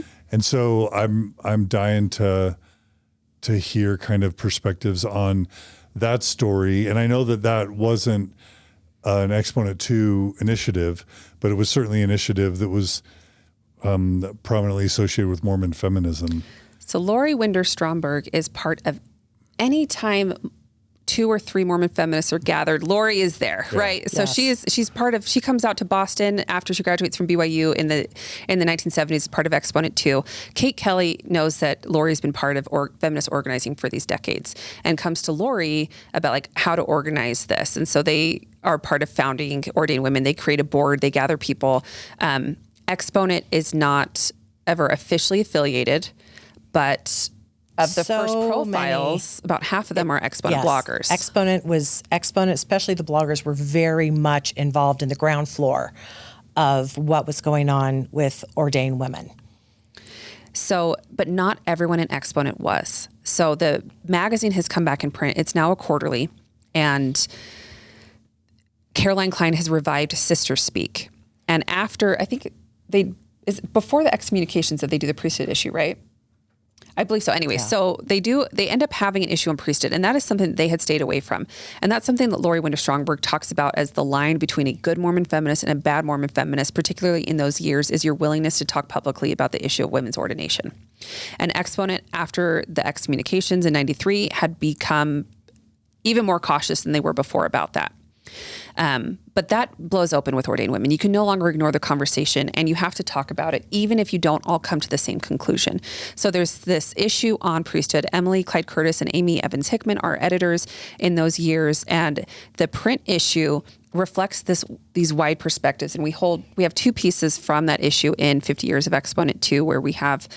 and there's such a beautiful juxtaposition. You have Abby Hansen, whose husband is in the military, and she writes this really gorgeous piece about somebody needing a blessing, she needs the blessing. Yeah, there's two stories in there. Yeah, one where she needs a blessing. Her husband's gone, so she turns to her dear friends, and the friends go and get their husbands, and she's like, I just had a miscarriage. I don't really know these men. This is a very female grief that I'm experiencing, and just talks about the additional sorrow of sort of not being able to have the either the family or the feminine comfort that she really would have loved. It really sort of strikes her. So that's when he's deployed. But even when he's there, when her friend needs a blessing, she needs to still call on her husband.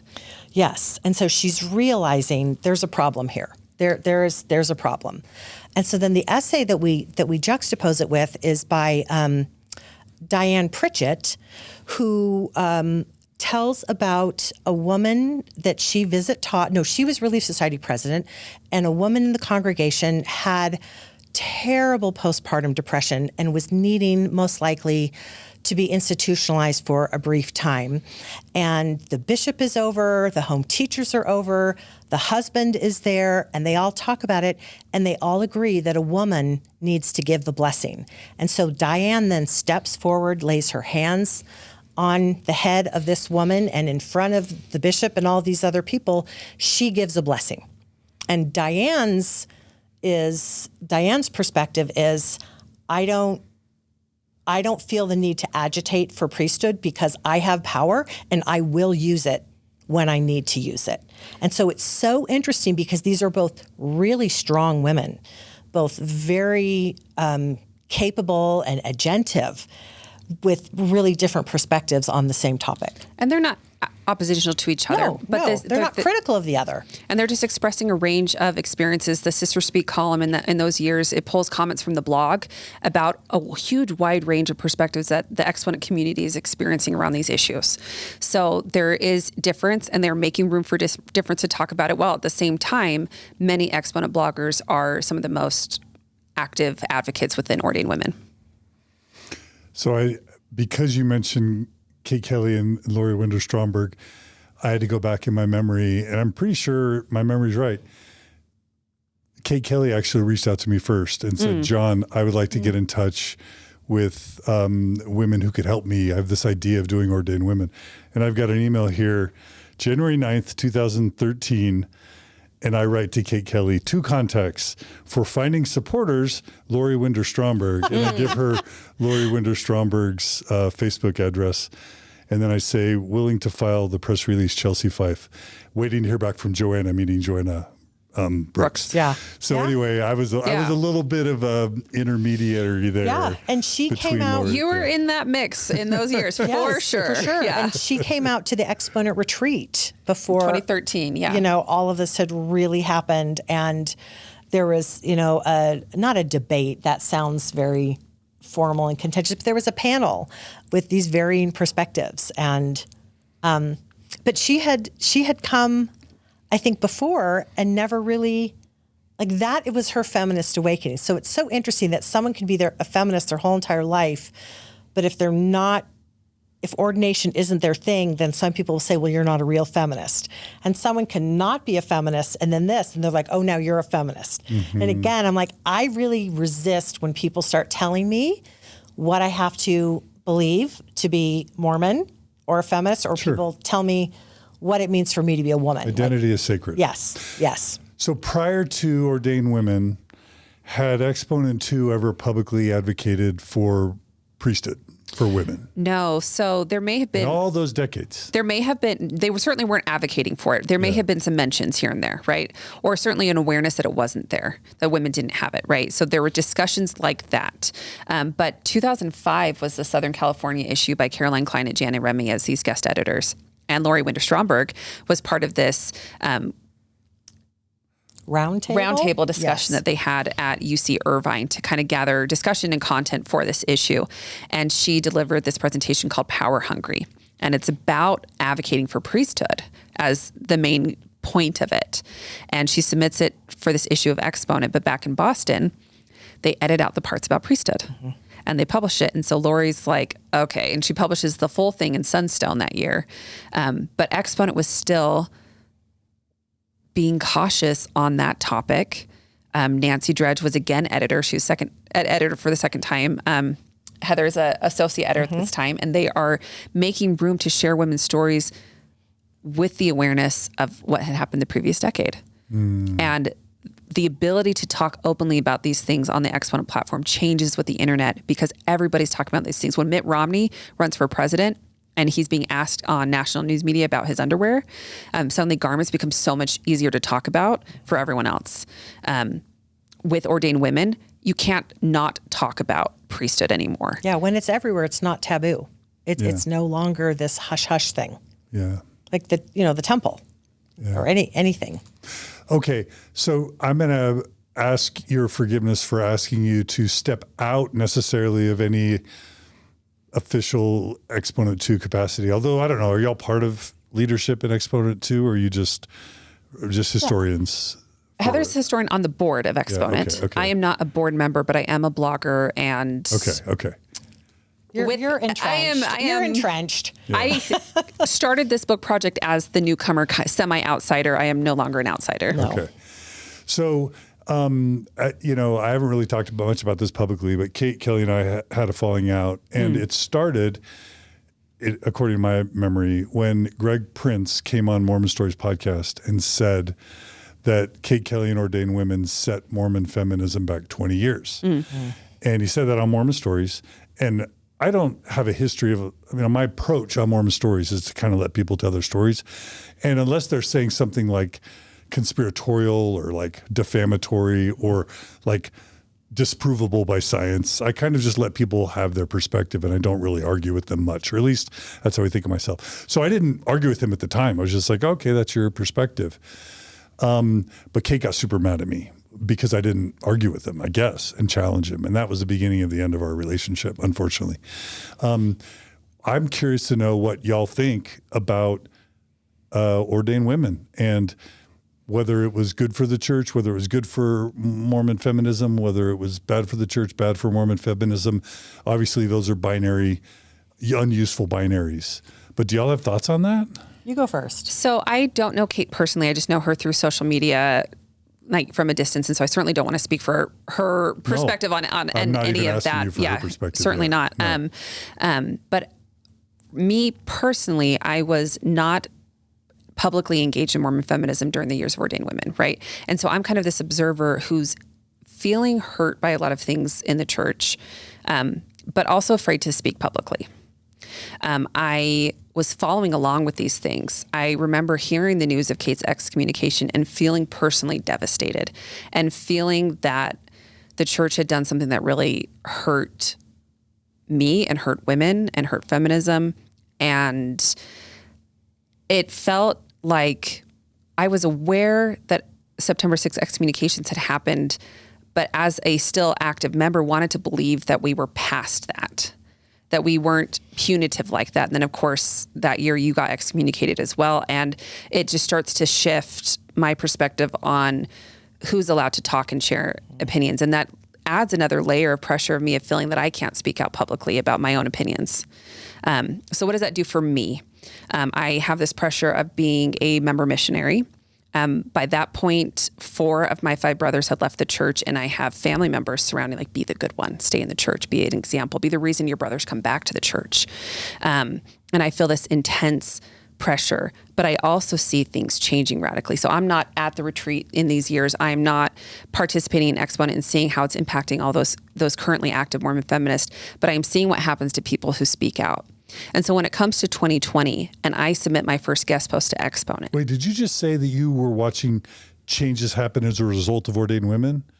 Did I hear you say that right? So I was watching mishear you? changes. By that comment, I think I meant within the Mormon feminist community. Got it. I do think Meaning fear and what? Anger, sadness, Okay, frustration, okay. a bigger wave of people leaving the church probably. Okay. Within like the small Mormon feminist communities of the blogs that I'm following. Yeah. And yeah, that was a watershed moment. Yeah, where it was. a lot of people that were hanging on, trying to make it work, trying to walk that middle way. Nope. It's just like, over. This is over. Yeah, so that was a huge thing. The policy of exclusion in 2015 was another wave of a huge thing. And I'm being impacted by these things, influenced by these things, and seeing, feeling a level of hurt. But it's not until 2020 that I even submitted my first guest post. And I stayed up at night before I was going to go live, terrified, like panic attack, essentially, feeling like I might die by this going forward. It feels like that level of pressure.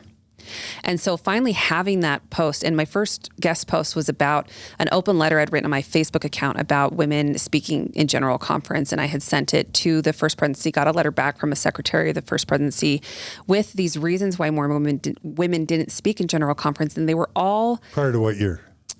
So it was 2019 that I wrote that letter and then got the response sometime in early 2020. No, but up until what year were women not allowed to speak in general conference? No, they weren't speak, but not that they weren't speaking in higher numbers. Okay. Which they still aren't. Yeah. Okay, Yeah, they are still like 11-ish%. When were they allowed to pray for the first time? When was the prayer? 2016? I don't remember off the top of my head the year, but it was not long ago. Okay. Yeah. Yeah. So, but not about women, more women speaking in larger numbers and a greater representation in general conference. Yeah, to be clear. Yeah. Okay. Yeah. So I wrote, and they weren't speaking in every session either. So I wrote an open letter about that. I'm still active in the church and still trying to faithfully advocate. If only they knew and understood these things better, they'd make these changes, the typical Mormon feminist path. And I see Heather just kind of rolling her eyes. It's the same thing. They'll be so excited if we flood the church office building. Yeah. 5,000 copies. They're just waiting to hear from us. They just don't know. If they only just knew. don't know. If they just knew. Yeah, and just this hope of being able to be heard and listened to, right? And then I get this so dismissive, and it's all these reasons that they had created related to policies why more women weren't speaking, or they weren't speaking in higher numbers. And I wrote a guest post about it to Exponent, and they published it, and I was terrified of what was going to happen. In my body, I guess trauma from watching these things and all this pressure and this fear of to be an example. And then what happens? Not much. I get comments of support. I get people saying, yeah, I've thought the same thing, or that's so interesting. Thanks for writing that. Thanks for sharing that. All of a sudden I find that there is community there for me. Right. And so all of this community has been shaped and influenced by what has happened in the Ordain Women years. Since then, my personal intersection with it is a little bit different, and it probably led to layers of fear for me being able to even speak out about something really basic about women speaking in higher numbers at general conference. It probably set me back longer from talking and engaging personally. But by the time I finally did, the community was still there, and they were still ready to be like, yeah, thanks for writing that. And later I wrote a post about the gifts of not going viral, how glad I am that it did not make a big splash. My particular little tiny guest post, it just let me realize I'm not going to die if I speak out. I'm not going to be excommunicated just because I wrote something about this, right? Because that's the fear that gets instilled. That's the intention. It's the message that they're sending, that if you speak out and you protest and you come out, you may be excommunicated, which of course has those eternal implications for your family. And I'm here not trying to break up my marriage and wanting, I am committed to my husband, to my kids. I'm not trying to break off my eternal family, even though I have lots of frustrations or difficulties with the church. And that's the fear that message sends to little baby Mormon feminists like me, is that if you speak out about this, you lose your family. So I'm not trying to speak for Greg Prince or have you speak for Greg Prince. Now I want to kind of abstract up a layer to just the idea of strategy and approach, which ties back to Exponent II. And I want to come to you in just a second, Heather. But I guess the idea is if you push too hard, if you're too vocal, if you anger the brethren, if you agitate too much, then you'll prompt an excommunication, which then, like 1993, like 2014, 2015, sends fear, shockwaves of fear, and nudges people into silence for another possible generation or two until people feel emboldened or forget such that they start speaking openly again. And so, and that seems to be maybe what some would say the critique of me or of Kate were. And it seems to be what Exponent II has tried for now 5 decades to avoid.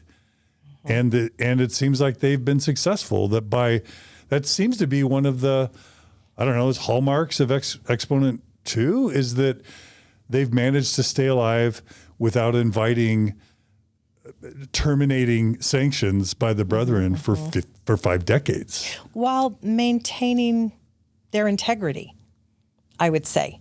That I don't feel like Exponent has sort of sold its soul in order to stick around.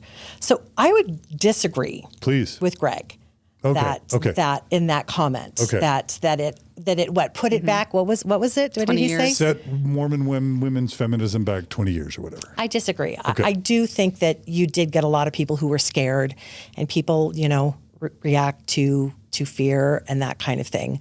But I disagree. I think that you can draw a parallel with what I was saying earlier, that the church has really shifted the way they talk about priesthood.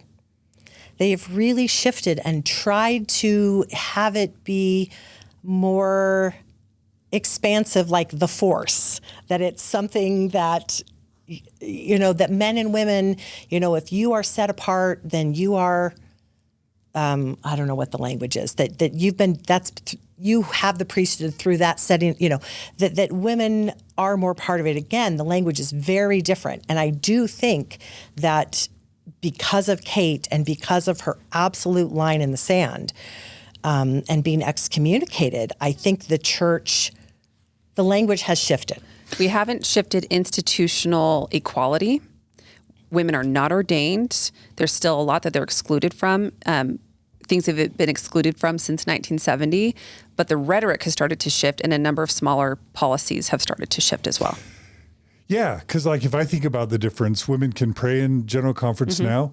Maybe more women have a more visible... Women can be witnesses at baptisms. Women can be witnesses in a temple ceiling. The veil in the temple has been taken away. Yes. Women no longer hearken to their husbands. Yes. Language has changed in the temple. I'm not giving Kate credit for all of that. No. But I do think what she did... And the committee around her too, the Ordain Women board, right? Sure. Yeah.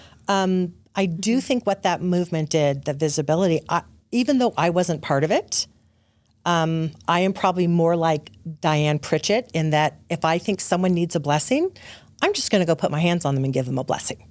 I do not see priesthood as, I don't feel like I need priesthood for permission to me to use my power. I completely recognize that within the institutional church, I am not given authority. I am not given institutional power. Let me be very clear. I'm not saying that does not matter, but I'm saying in terms of me, Heather, using my power, I still use it. The same year that Kate Kelly, that you had when Ordain Women came out, I wrote a blog post about giving my car a blessing, about my car dying, being in this really point of crisis, and laying my hands on the car.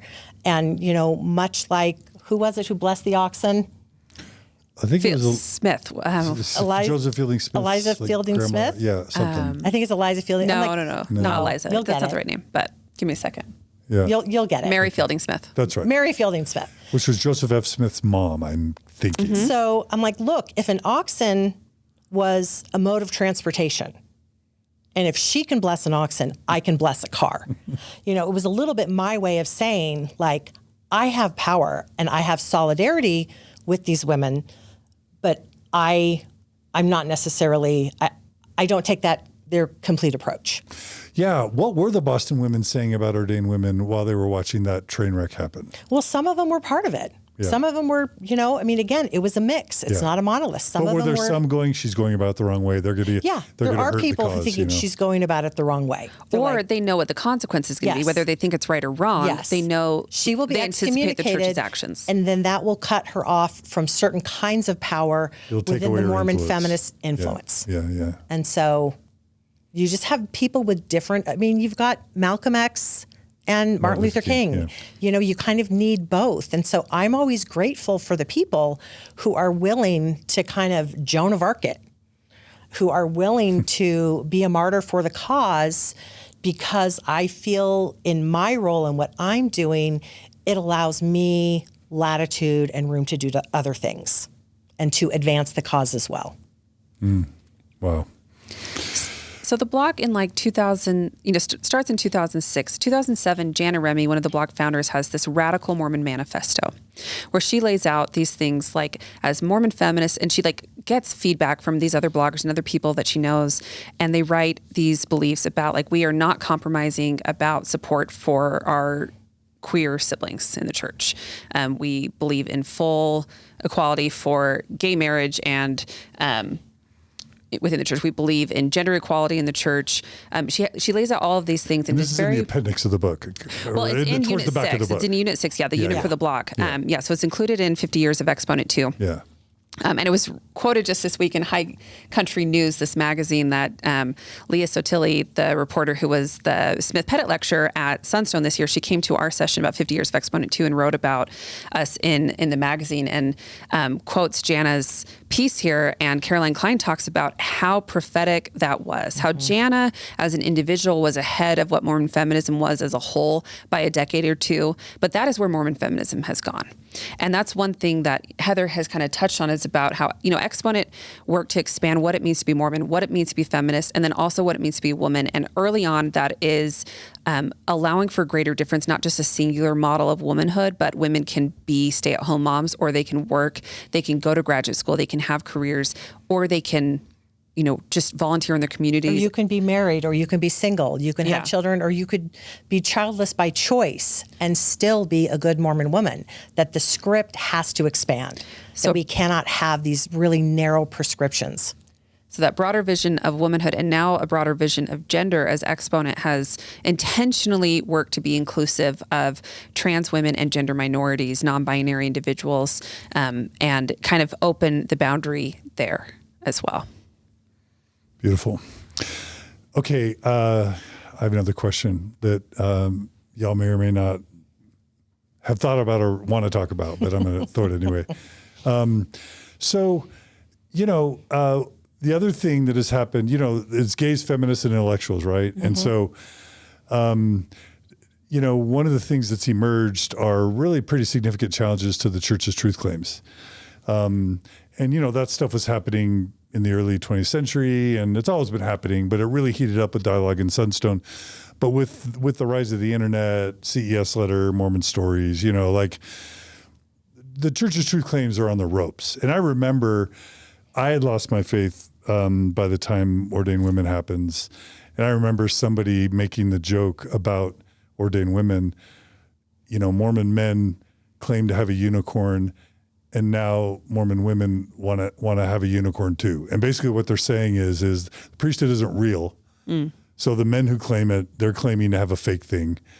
And now the women want a fake thing too. In other words, what does any of this matter if the Book of Mormon is likely a fraud, and if Joseph Smith was likely a charlatan in the sense of a treasure digger and a foul of the law and forging things, and then later what many, and I know these are really intense words, they're probably outside the circle of Exponent II and in any way that they would speak. But I mean, by any reasonable objective view, Joseph Smith could be classified as a sexual predator in the terms of marrying 14-year-olds and mother-daughter pairs and sister pairs and other men's, women married to other men. Like, there's so many, there's so much credible evidence just showing that the church is indistinguishable from the FLDS Church or Scientology or Jehovah's Witnesses in so many ways, which is a way of introducing this broader idea of like, where is Mormon feminism today?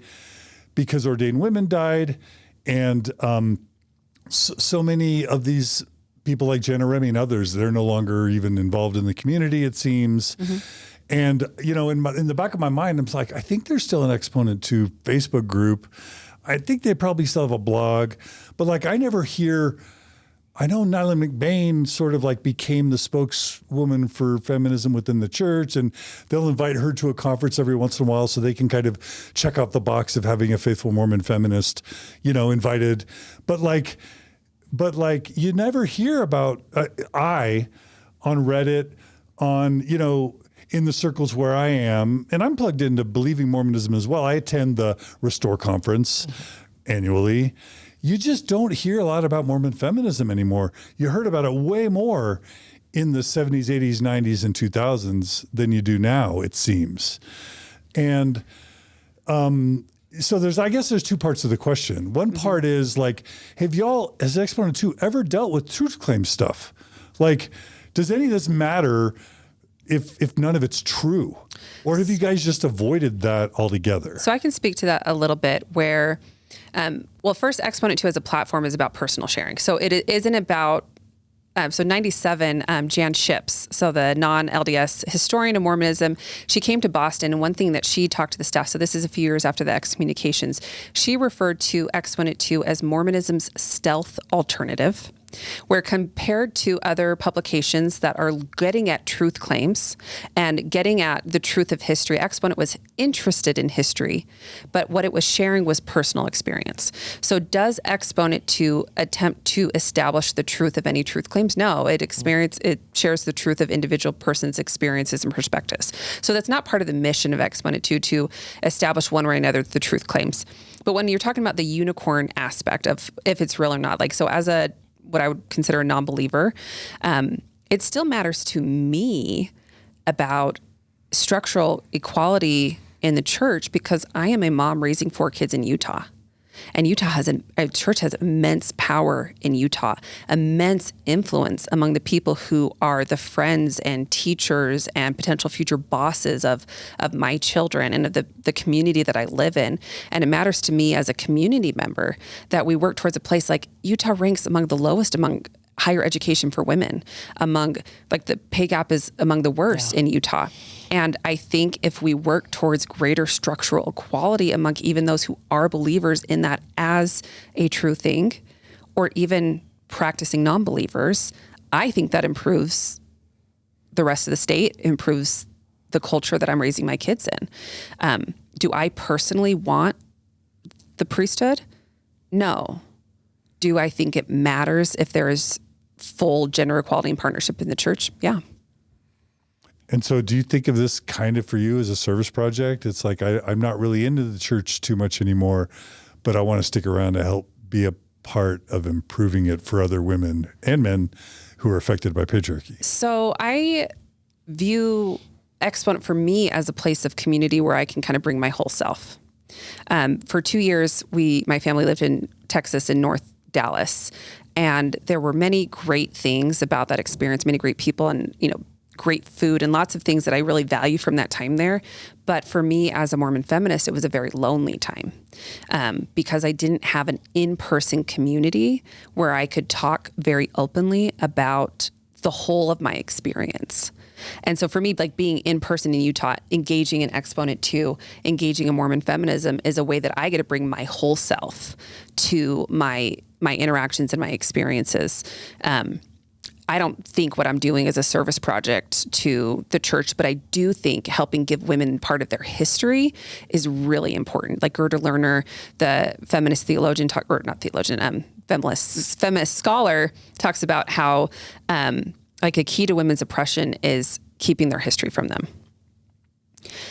When women are restored to their history, they stop thinking that they are reinventing the wheel every time that they experience structural inequality and work towards equality. When they experience the practice of feminism, they are not alone. They're not reinventing this every time, that they are part of a history, part of a system, and that they can learn and move forward through collective activism. But when you are cut off from your history, you are alone. So do I think history and women's history is a service? Yes. Do I think I'm not part of a service project, though, to heal something. I am engaging in community. Beautiful. I love that answer. Heather, how would you answer that question? Lots of questions, but yeah. So, and I hope I wasn't offensive in sharing that perspective. No, I don't think so. So I think that all of this matters. I mean, I look at Christianity and I'm like, do we believe in a virgin birth? I look at all religions and I'm like, they're all fantastical. There's all these elements that, for me, it's like, what's happening now? How can this community be used for good? And this is the community that I was raised in. I can walk away from Mormonism, but I will always be a Mormon girl. It will always be part of my identity. And again, my children as well, they're not part of the church, but they very much have Mormon identities. My son, I just remember this one thing that made me laugh. I don't know what year it was where they changed it from the language of home teaching to ministering, but it's, within Mormonism, everyone is assigned people who are supposed to look out for them and serve them. And my son heard through the grapevine, he's like, Mom, what the hell is going on? I heard that the Mormons got rid of home teaching. Who's going to help people move? What if somebody's sick? Who's going to bring someone a meal? I'm like, oh, sweetie, it's still there. They've just given it a different name. And he has so much gratitude for lots of the aspects that he was raised with, that it taught him, as Katie keeps talking about, community and this sense of belonging and this sense of responsibility towards the people around you. And so I do very much value that. And I feel like we have alienated women from their histories. I mean, over and over with Exponent, you have this theme of discovery. You have the Exponent women discovering the women's Exponent. You have Maxine Hanks discovering Exponent II. You have Katie discovering the blog. I mean, I go back and find these Mormon feminists, and people are hungry for belonging.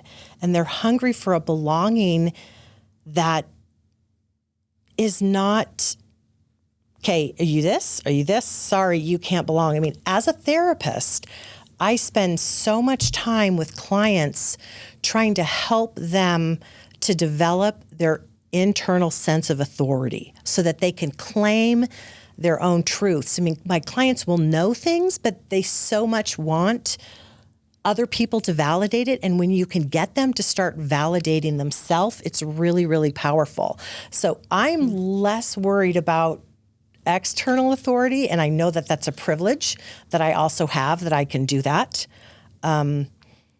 My age and my education and all of these things allow me to either sort of take it or leave it. But I love helping people develop their internal authority. And as someone who is still active in the church, that's something that I regularly do. When I teach a Relief Society lesson, I go there.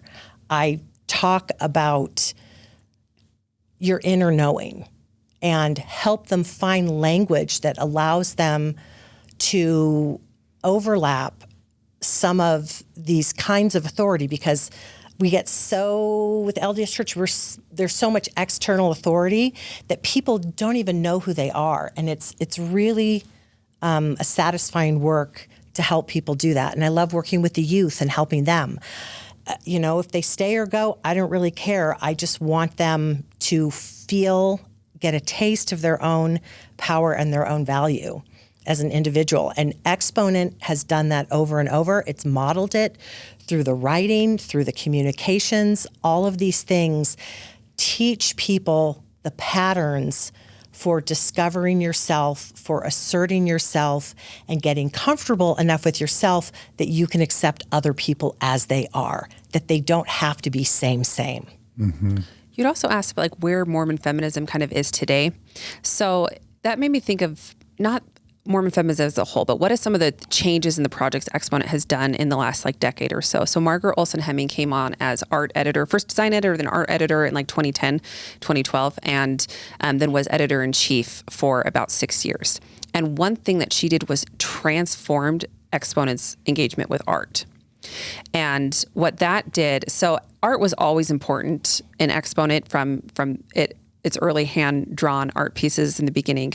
But when it came back into print in 2010 as a magazine, they started including a lot more art. And she was instrumental in creating this incredible network of Mormon artists as Instagram is starting. And the tools that we have now are not the same tools that we had back then. And to create and find Mormon feminist art took a lot of legwork, and it took building a network and cold calling people and connecting things. And so that now in our beautifully printed magazine, so we still have our essays and we still have our personal sharing, but we have visual expressions of feminism as well in new ways that open it up to whole new expressions, that not everyone is a writer, but people have things to say. And when you can be a visual artist or a photographer or a sculptor or a textile artist, there are things that can be expressed and shared there for people who may not also be the ones writing essays, though of course depends on the individual, right? And so as we expand there, we expand who gets to be part of this project and speak in different ways and have visual expressions. I went to the Church History Museum a couple weeks ago to go see an exhibit because there's an installation there by Paige Turner, who was our art director for many years and is still kind of our ambassador. And it is just this beautifully interesting thing about female ancestors, right? This, I was shocked as I went through this exhibit up there to see so many pieces about matrilineal history visually depicted in art in a way that felt so different than what I was used to experiencing with Mormon art. There is a shift that has happened over the last many years of what Mormon women and gender minorities are producing in their art and what they are expressing. And for me, I don't attend church anymore, but I went and I had this moment at this art exhibit at the Church History Museum to see expressions of things that I longed for depicted there in that building. That was Mother in Heaven, right? Yeah. Yes. Things related to Mother in Heaven at times too. But in this, it was more about, the particular pieces that I'm thinking of had to do with women's history and matrilineal history and drawing from the strength of your mothers in a way that's not something I grew up with in the church, seeing visually. I see. There was also the 14th Ward quilt, which is a pioneer era quilt that the 14th Ward in Salt Lake produced when all these different women did these different squares, and Laurel Thatcher Ulrich kind of wrote about it in A House Full of Females, that book. And I've heard about this quilt. It's on display together, these two pieces, I think for the first time. And it's this massive quilt. And to see this visual women's history in front of me is something different than what I had before. And I find that very powerful. And that's something that Exponent is able to do now. It's a different kind of feminism that's happening, and it's growing and it's more accessible. Go to the Compass Gallery in Provo. Esther Kandari is the curator there, and I'm able to see women's art that is a wildly different expression than what I grew up with. And there's so much claiming of power in that art. And Exponent is not the soul. It's one part of the growth of that. It's, all of these different artists are claiming their own power and doing their own things. Exponent is one piece of that where they're able to connect and print and often be the first place that these artists are printed. We love to help people launch. Mm-hmm. We are still often, the first in-print or first blog post was with Exponent. My first in-print piece was with Exponent magazine. And that's something that it helps people continue to find their voices. Rachel Ruker is our current editor, and she is so active in trying to be inclusive of marginalized people, marginalized voices of its different varieties. So Exponent is not leading the charge on particular feminist things like Ordain Women right now, but they are changing who gets to have a voice and a platform. Well, it occurs to me that I'm asking very male type questions. And it's just, from my perspective, I saw the September 6th come and go. Mm-hmm. I saw Feminist Mormon Housewives blog come and go. Mm-hmm. I've seen attempts at kind of female-led podcasts kind of come and go. I saw Ordain Women come and go. And on the one hand, like, y'all are so lovely, and I'm so happy to see that the fire of Mormon feminism still burning so brightly, because this is all outside of my existence, and I'm pretty involved. I'm pretty committed to this space, and I never hear about Exponent II or Mormon feminism. I'll go years and really not hear about it, and that makes me profoundly sad, right? So I'm sure it's my fault in some way that I'm totally disconnected from what y'all are doing, or maybe y'all are keeping your distance, or we're both keeping our distance, or just too busy doing our own thing. There's a part of me, and I don't know if this is a male-ish type question or just, but like, I want to see Mormon feminism be bigger than Mormon Stories, in the sense of like more women learning about it, knowing about it. Because if I'm not hearing about it, then there's a boatload of Mormons and ex-Mormons that aren't hearing about it. I am very sure that most ex-Mormons that are avid followers of Mormon Stories have never heard of Exponent II at all, let alone know that there's a active blog and a Facebook group that exist, let alone that these annual events are happening. So do y'all think about size or marketing or partnerships or growth? Or again, is that like a male patriarchal capitalistic way of thinking about things? We need funding. Yeah, Funding? and we've realized that we have not been as forward-thinking and as active as we should be in reaching out and connecting and growing. Journal of Mormon History, Wayfair Magazine, Dialogue, they all can pay their editors. Exponent has had these teeny tiny stipends, and right now in our 50th year, we are working on fundraising to properly pay our editor for the first time. That is what we are working on right now, and we need donations in order to do that. We need more subscriptions to the magazine. We went through these huge waves and upsets. We've had more growth in the last year with the magazine, more subscriptions. We are higher than we have been since 1993. Okay, I love this. So start, number one, buy this book. Yes. Go up on Amazon or wherever you get your books. Go to Benchmark Books. Benchmark Books is great. Buy 50 Years of Exponent II, Katie Ludlow Rich and Heather Sundahl. I intentionally didn't prepare to dig into this book. I wanted to whet your appetite and hunger for this book. This is an amazing book, but I knew that y'all would need some of this background and history to then entice you to want to read more. So I hope that's been the outcome. I hope that this book jumps up as a bestseller in Mormonism on Amazon because of this episode. So please go buy 50 Years of Exponent II, Katie Ludlow Rich and Heather Sundahl, published by Signature Books. As a first step. As a second step, you say that people who want to join and or donate to Exponent II, how do they do it? ExponentII.org. We have a support page. We have a shop page. You can subscribe to Exponent II magazine, digital or print subscriptions.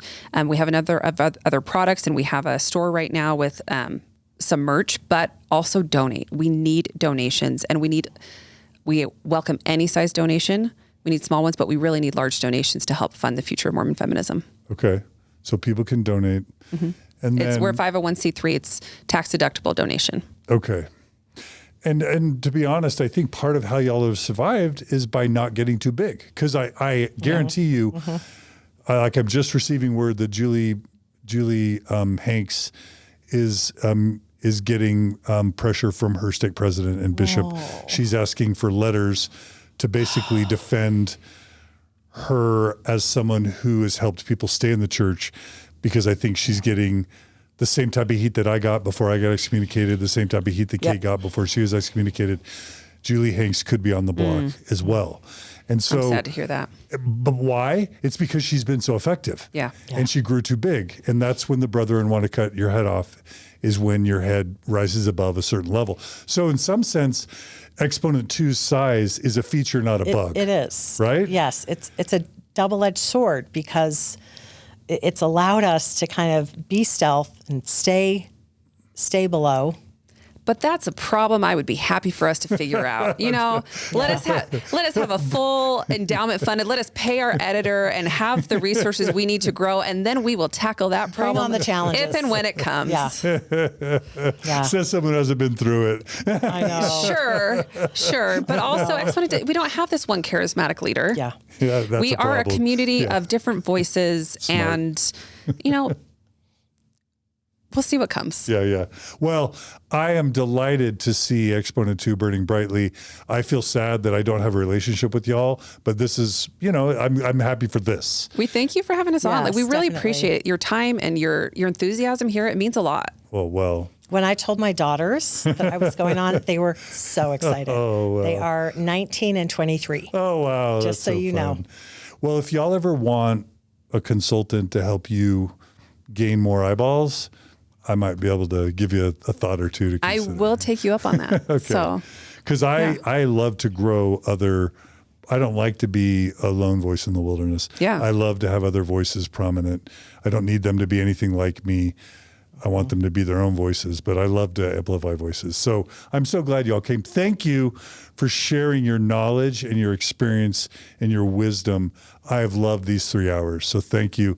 And thank you for this very important book. Thank you. Thank you. Katie and Heather. Thank you so much. thank you, John. Yeah. All right.